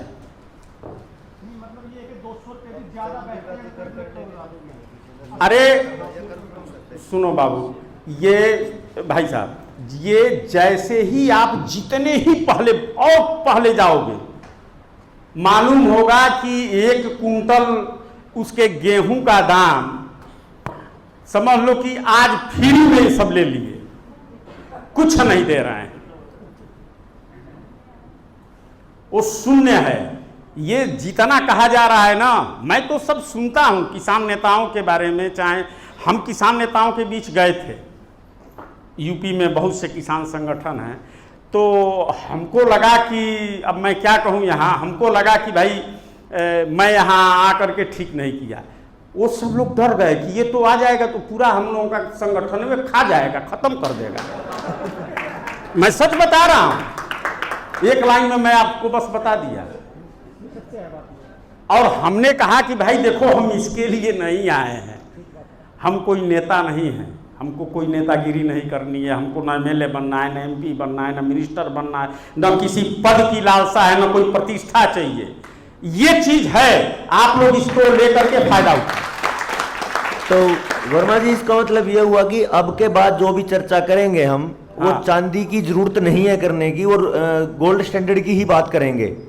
मैंने आपको समझा दिया ना जी। कि कि देखो जो कानून में है उसकी बात करो, फालतू क्यों हम जाए अपना दिमाग इधर उधर लड़ाने।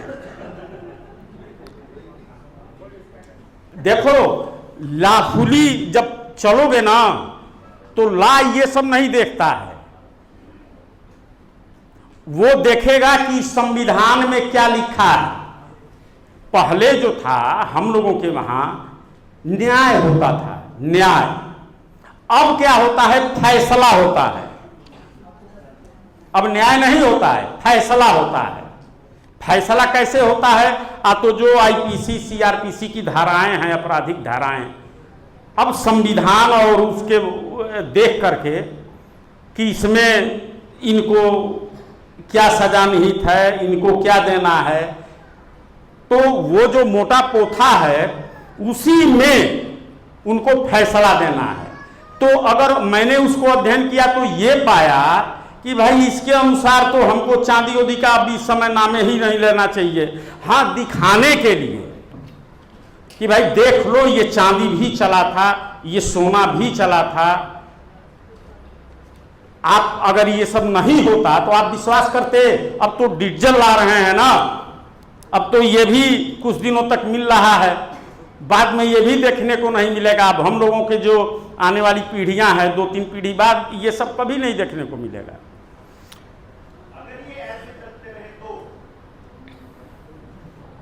इसीलिए तो बल्हारा जी की जरूरत पड़ गई।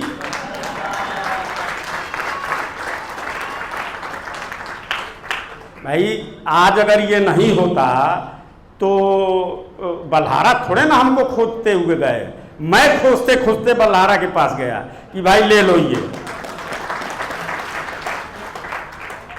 वर्मा जी जी एक सवाल है, जो लखीमपुर खीरी वाली जो बात आप कह रहे हो, हाँ हाँ, वो कितने अमाउंट का मामला है टोटल? ऐसा है सुनो, वहाँ सैकड़ों किसानों का, हजारों किसानों का, मैं समझ रहा हूँ कि वो सैकड़ों में थे, उन सब की ये चीज़ लगाई गई थी, ये आवेदन। और आवेदन जो आजकल लग रहा है वो वैसा नहीं था, वो बिल्कुल साधारण सा था और उतने में ही हल्ला मच गया। अब तो उसके सारे अनुभव लेते हुए जो असली वो क्या कहते हैं घी निकला है वो सब आप लोगों को दिया जा रहा है। आप घी मक्खन खा रहे हो बैठे बैठे। ये जो सवाल है अगला सवाल सिद्धांत से थोड़ा अलग है। हाँ, वो ये है कि आप सब कागजी कार्रवाई और कोर्ट के नियमों के अनुसार, सिद्धांतों के अनुसार गए हो, तो आपको जेल हुई इसके बारे में जानने की इच्छा कई साथियों के मैसेज हैं, कई साथियों के सवाल हैं। ऐसा है, देखिए जेल में हम लोग अगर बंद थे तो जेल में भी जेलर बेचारा हम लोगों से बड़ा परेशान रहता था। हमारे साथ लगभग 6-7 लोग बंद थे, लगभग 22 दिन 21 दिन रहे। तो हम लोगों को अलग लेकर के किनारे 1 दिन 2 दिन देखा और उसके बाद से अलग किनारे लेकर के कर दिया गया कि भाई आप लोग नेताजी उधर जा कर के रहिए, आराम से आप लोग पड़े रहिए, क्योंकि हम लोग वहाँ गलत नहीं होने देते थे। और जेल में जो हम लोगों ने आँख से देखा तो लगा कि यहाँ की हालत ठीक नहीं है। तो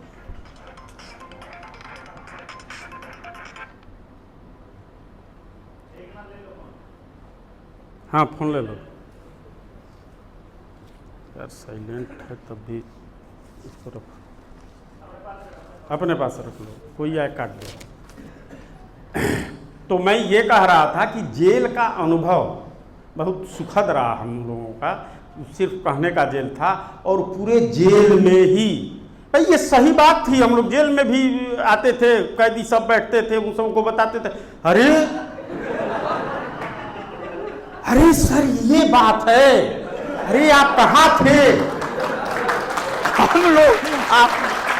हम लोग आश्चर्य में पड़ जाते थे कि यार ये सब कैदी हैं, और वो सब बैठ करके खूब सुनते थे। हाँ नेताजी, अरे ये तो बहुत बड़ी देश में लूट हो रही है। हम लोगों ने कहा देखो ये सब जितने बंद हो यहाँ, ये सब तुम लोग निरीह हो, बिल्कुल बेदाग हो, वो तो मजबूरी में चले आए। ऐसा करो अब ये जेल हम लोग खाली करवाएंगे और इस जेल में रहने का जो असली हकदार है उसको आना है अब यहाँ।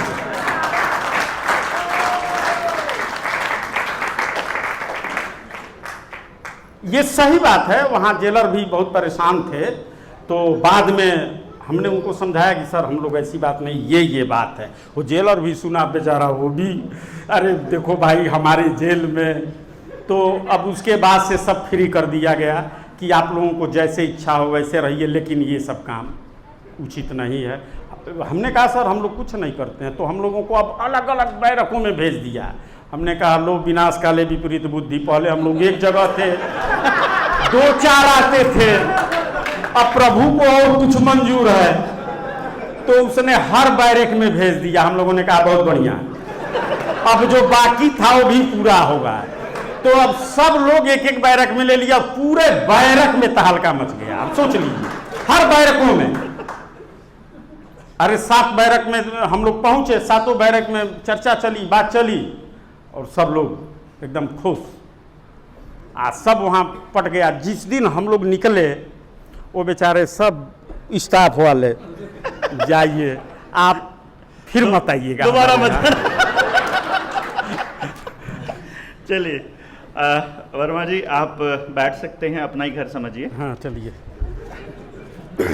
और पानी दे दीजिए वर्मा जी को, काफ़ी समय हो गया होगा। क्वेश्चन आगे पूछते हैं हम। 2011 में जो एक्ट में बदलाव किया गया था, हाँ हाँ, उसमें क्या क्या बदलाव किए गए थे ये जानना चाह रहे हैं साथी। और आपने पेपर्स के बारे में पूछा है, उसकी आपको ज़्यादा चिंता करने की ज़रूरत नहीं है, वो जब समय होगा तब आपको मिल जाएगा, उसका जवाब मैं ही दे देता हूँ। बाकी जो एक्ट में क्या बदलाव किए वो बताइए। मैं 1 मिनट बता दूं एक चीज़। देखिए, पेपर्स के साथ दुरुपयोग की वजह से वो किसी को नहीं दिया जाता है। हाँ, कुछ पेपर्स दिए जाते हैं, जैसे जो लगाना होता है दस्तावेजों में, वो तो हम लोग दे देते हैं, लेकिन कुछ पेपर्स ऐसे हैं कि वो आपके काम लायक नहीं हैं, वो सिर्फ कोर्ट के काम लायक है, वो बड़े बड़े जब डिस्कशन होंगे उसके काम लायक है। आप क्या समझोगे और आपकी इसकी क्या जरूरत है? आपको तो यह प्रत्यक्ष प्रमाण जो देखने सुनने को मिल रहा है यही बहुत है। हाँ सर, क्या आपने 2011 एक्ट की बात आई। देखिए, इसमें मोटा मोटी मैं बता दूं, किसी भी गवर्नमेंट को, बहुत ध्यान से सुनिएगा, ये आपको जरूरत पड़ेगा, और 2 लाइन की बस बात है, किसी भी गवर्नमेंट को संसद को कानून बनाने का अधिकार है, इससे इनकार नहीं किया जा सकता। और गवर्नमेंट कोई भी कानून ला सकती है, बना सकती है, मैं ये भी मानता हूं, लेकिन एक गवर्नमेंट नहीं, पूरी दुनिया की गवर्नमेंट अगर मिलकर के चाह दे कि सिद्धांत को बदल दिया जाए तो यह कभी भी नहीं हो सकता है। जैसे सूर्य पूरब से उदय होता है, पश्चिम में डूबता है, संसद में यह पास करवा दिया जाए कि साहब पश्चिम से उदय होता है और पूरब में डूबता है, तो क्या हो जाएगा? अब सूर्य पश्चिम से उदय होगा, पूरब में डूबेगा। सूर्य पृथ्वी की सूर्य की परिक्रमा पृथ्वी 365 सही 1/5 दिन में करती है, 1/4 दिन में। हम आपसे पूछना चाहते हैं, अगर संसद में यह पास कर दिया जाए कि साहब 200 दिन में पूरा करती है, तो क्या अब 200 दिन में पूरा करने लगेगी? तो मेरे कहने का मतलब कि स्टैंडर्ड स्थिरांक होता है, वो कभी घटता बढ़ता नहीं है। और जब रुपए का एक्ट बना है तो बिना मानक का कोई एक्ट हो ही नहीं सकता। जैसे हम मानव हैं, कोई पूछे कि अच्छा एक बात बताइए, आपका स्टैंडर्ड क्या है? पूछ सकता है कोई कि भाई आपका स्टैंडर्ड क्या है? तो हमारा स्टैंडर्ड प्राण है। प्राण जब तक है तब तक हमारा अस्तित्व है। अभी प्राण निकल जाए तो इस बॉडी में कुछ कमी नहीं होती है, एक एक रोआ गिन लो, सब उतना ही रहेगा। लेकिन वह प्राणवायु जब निकल जाती है तो लोग कहते हैं मट्टी हो गया, जल्दी घर से बाहर करो। हाँ, उसी का लड़का कहता है जल्दी घर से बाहर, और ले जाकर के अपना अंतिम क्रिया कर देता है। ठीक उसी तरीके से रुपए की आत्मा उसकी स्टैंडर्ड है, उसकी क्रय शक्ति है। और क्रय शक्ति क्या है? या तो स्टैंडर्ड है। बिना स्टैंडर्ड का कोई रुपया बन ही नहीं सकता। इन्होंने जो 2011 बनाया है उसमें कोई स्टैंडर्ड नहीं है। तो ये तो बस जाने भर की देरी है, परिवर्तन में देरी नहीं है। आपका कहने का मतलब ये हुआ कि जो रुपए की आत्मा थी उसका स्टैंडर्ड वो निकाल दिया, तो अब रुपया मट्टी हो चुका है और वो हमको मट्टी दे रहे हैं और कह रहे हैं कि ये रुपया है। अब एक सवाल आपका व्यक्तिगत है, बहुत वैसे इस पे अलग से चर्चा करते तो ठीक रहा, इस पे काफ़ी लंबी रही है हमारी चर्चा, लेकिन फिर भी हम बहुत बता देते हैं कि आपकी यात्रा की शुरुआत कैसे हुई, थोड़े शब्दों में, ज़्यादा नहीं। हमारी यात्रा की, हाँ, जो इस यात्रा में शुरू किया कि आपके दिमाग में पहली बार कब आया? क्योंकि आप तो सुनार थे, आप तो सोने के साथ ही आपका उलट पुलट सुलट चलता था, तो वो सोना छोड़कर रुपये के पीछे कैसे भागे आप? और फिर कह रहे रुपये वालों को कह रहे रुपया छोड़ कर सोने के पीछे भागो। ऐसा तो आप, और दूसरा सवाल पूछा है कि आप अर्थशास्त्री रहे हैं पहले, ये अर्थशास्त्रियों को ये चीज पढ़ा दी तो भाई साहब देश में क्रांति ना हो जाएगी। चलिए, और कितना मुश्किल रहा आपका सफर? ये 3 सवाल इस एक सवाल में है। मैं यात्रा कैसे शुरू हुई, बहुत शॉर्ट में? देखिए, यात्रा की शुरुआत हम थोड़ा सा इसमें कटौती करेंगे कि यात्रा की शुरुआत को छोड़िए, ये सब आपको मालूम हो जाएगा। 96 में, सन 1996 से ये बात आती है हमारे सामने, और 2000, लगभग 2000 से मैं इसमें, सन 2000 से मैं इसमें सक्रिय होता हूँ। हमारे कुछ साथी मित्र होते हैं और हम लोग इसमें,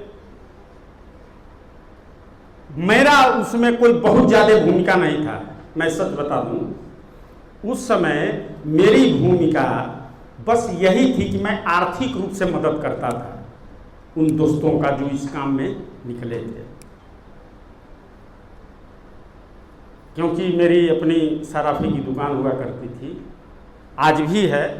वो सब भाई लोगों को मैंने दे दिया और अपने अब जोगी बन के घूम रहा हूँ। तो यहीं से शुरुआत होती है और वो मामला हम लोग किसानों का, ये सब लड़ाई नहीं लड़ते थे, हम लोग किसानों को लेकर के लड़ते थे और उसमें ये रिसर्च बहुत पुराना था, लेकिन हम लोगों के पास कोई दस्तावेज नहीं थे।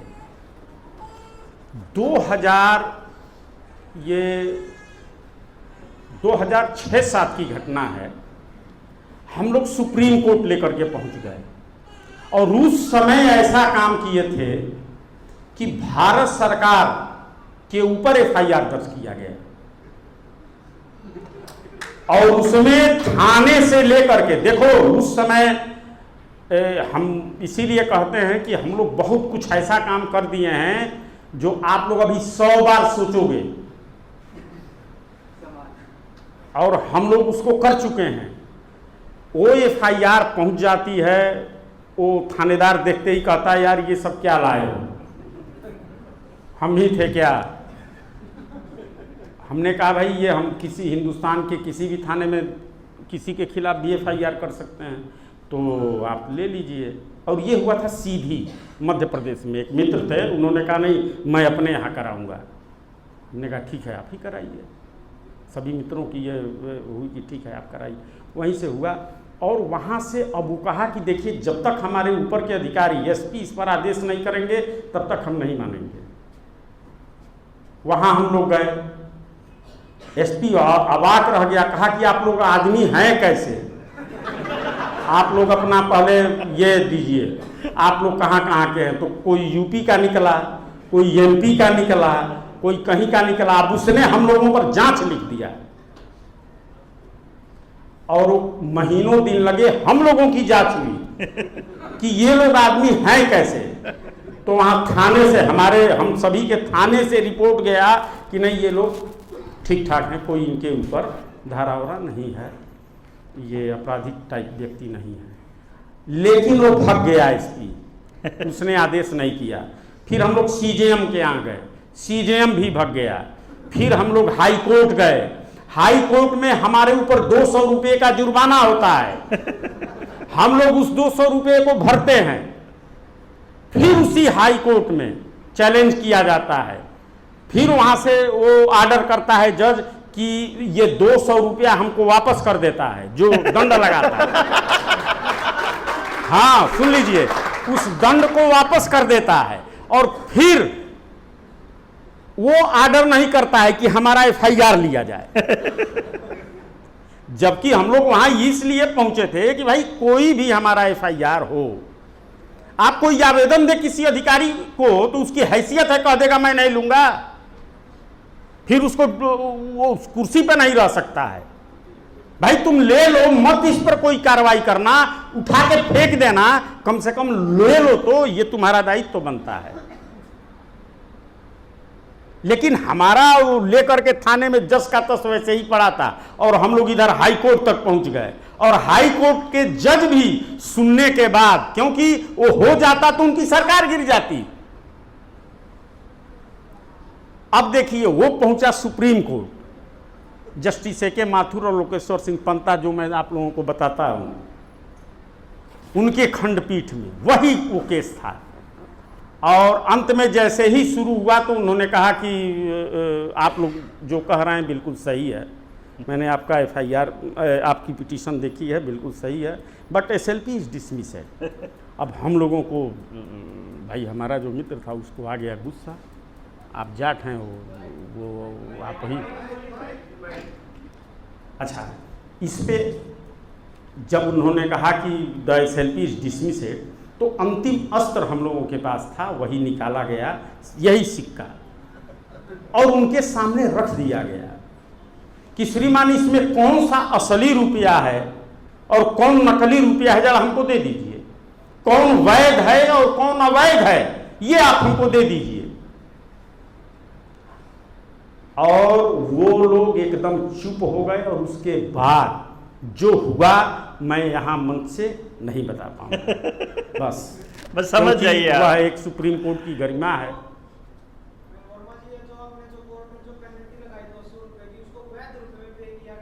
नहीं, इन्होंने तो नहीं, सुनो, ऐसा है, अभी यहाँ वैध अवैध की बात नहीं थी, अभी तो एप्लीकेशन लेने की बात थी।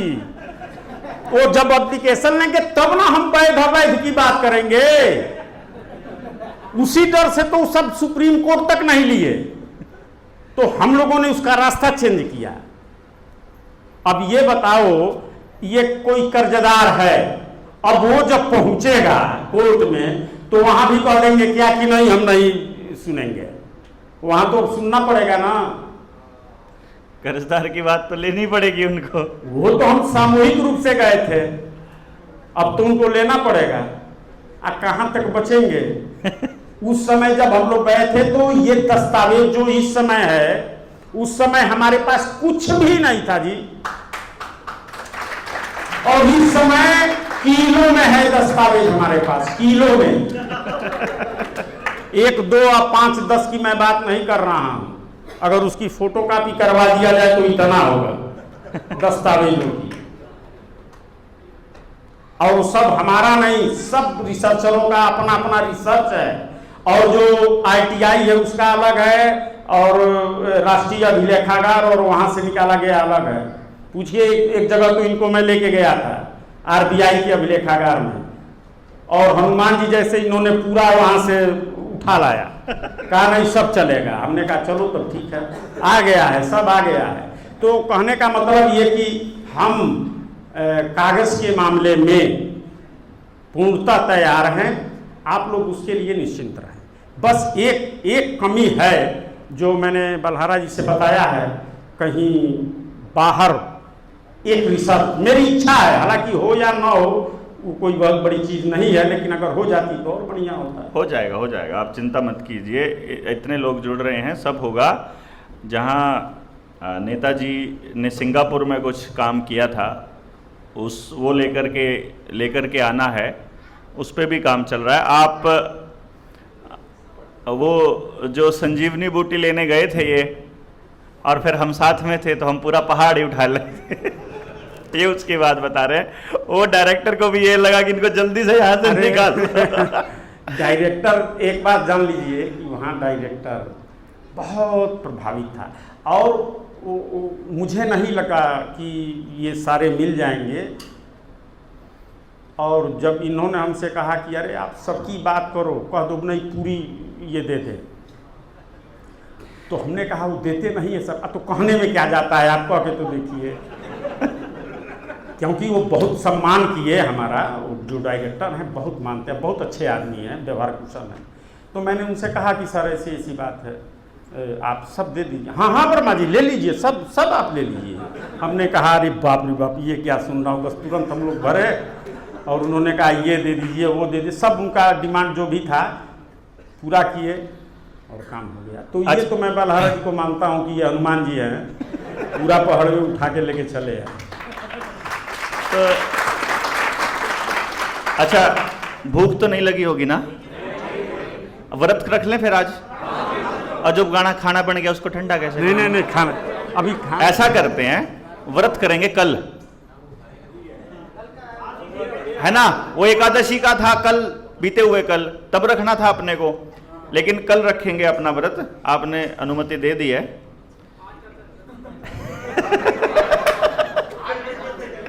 आज आप खाना खा करके आएंगे। अभी जितने भी सवाल बचे हैं सारे सवाल लेंगे, क्योंकि ये 7 दिन रखने का मकसद ही ये था कि किसी का भड़क नहीं रह जाए, बस सारी भड़क मिटावांगे, जितनी बात हो सारी निपटा के जावांगे, और जब तसल्ली हो जाए फिर तो हंग हला दोगे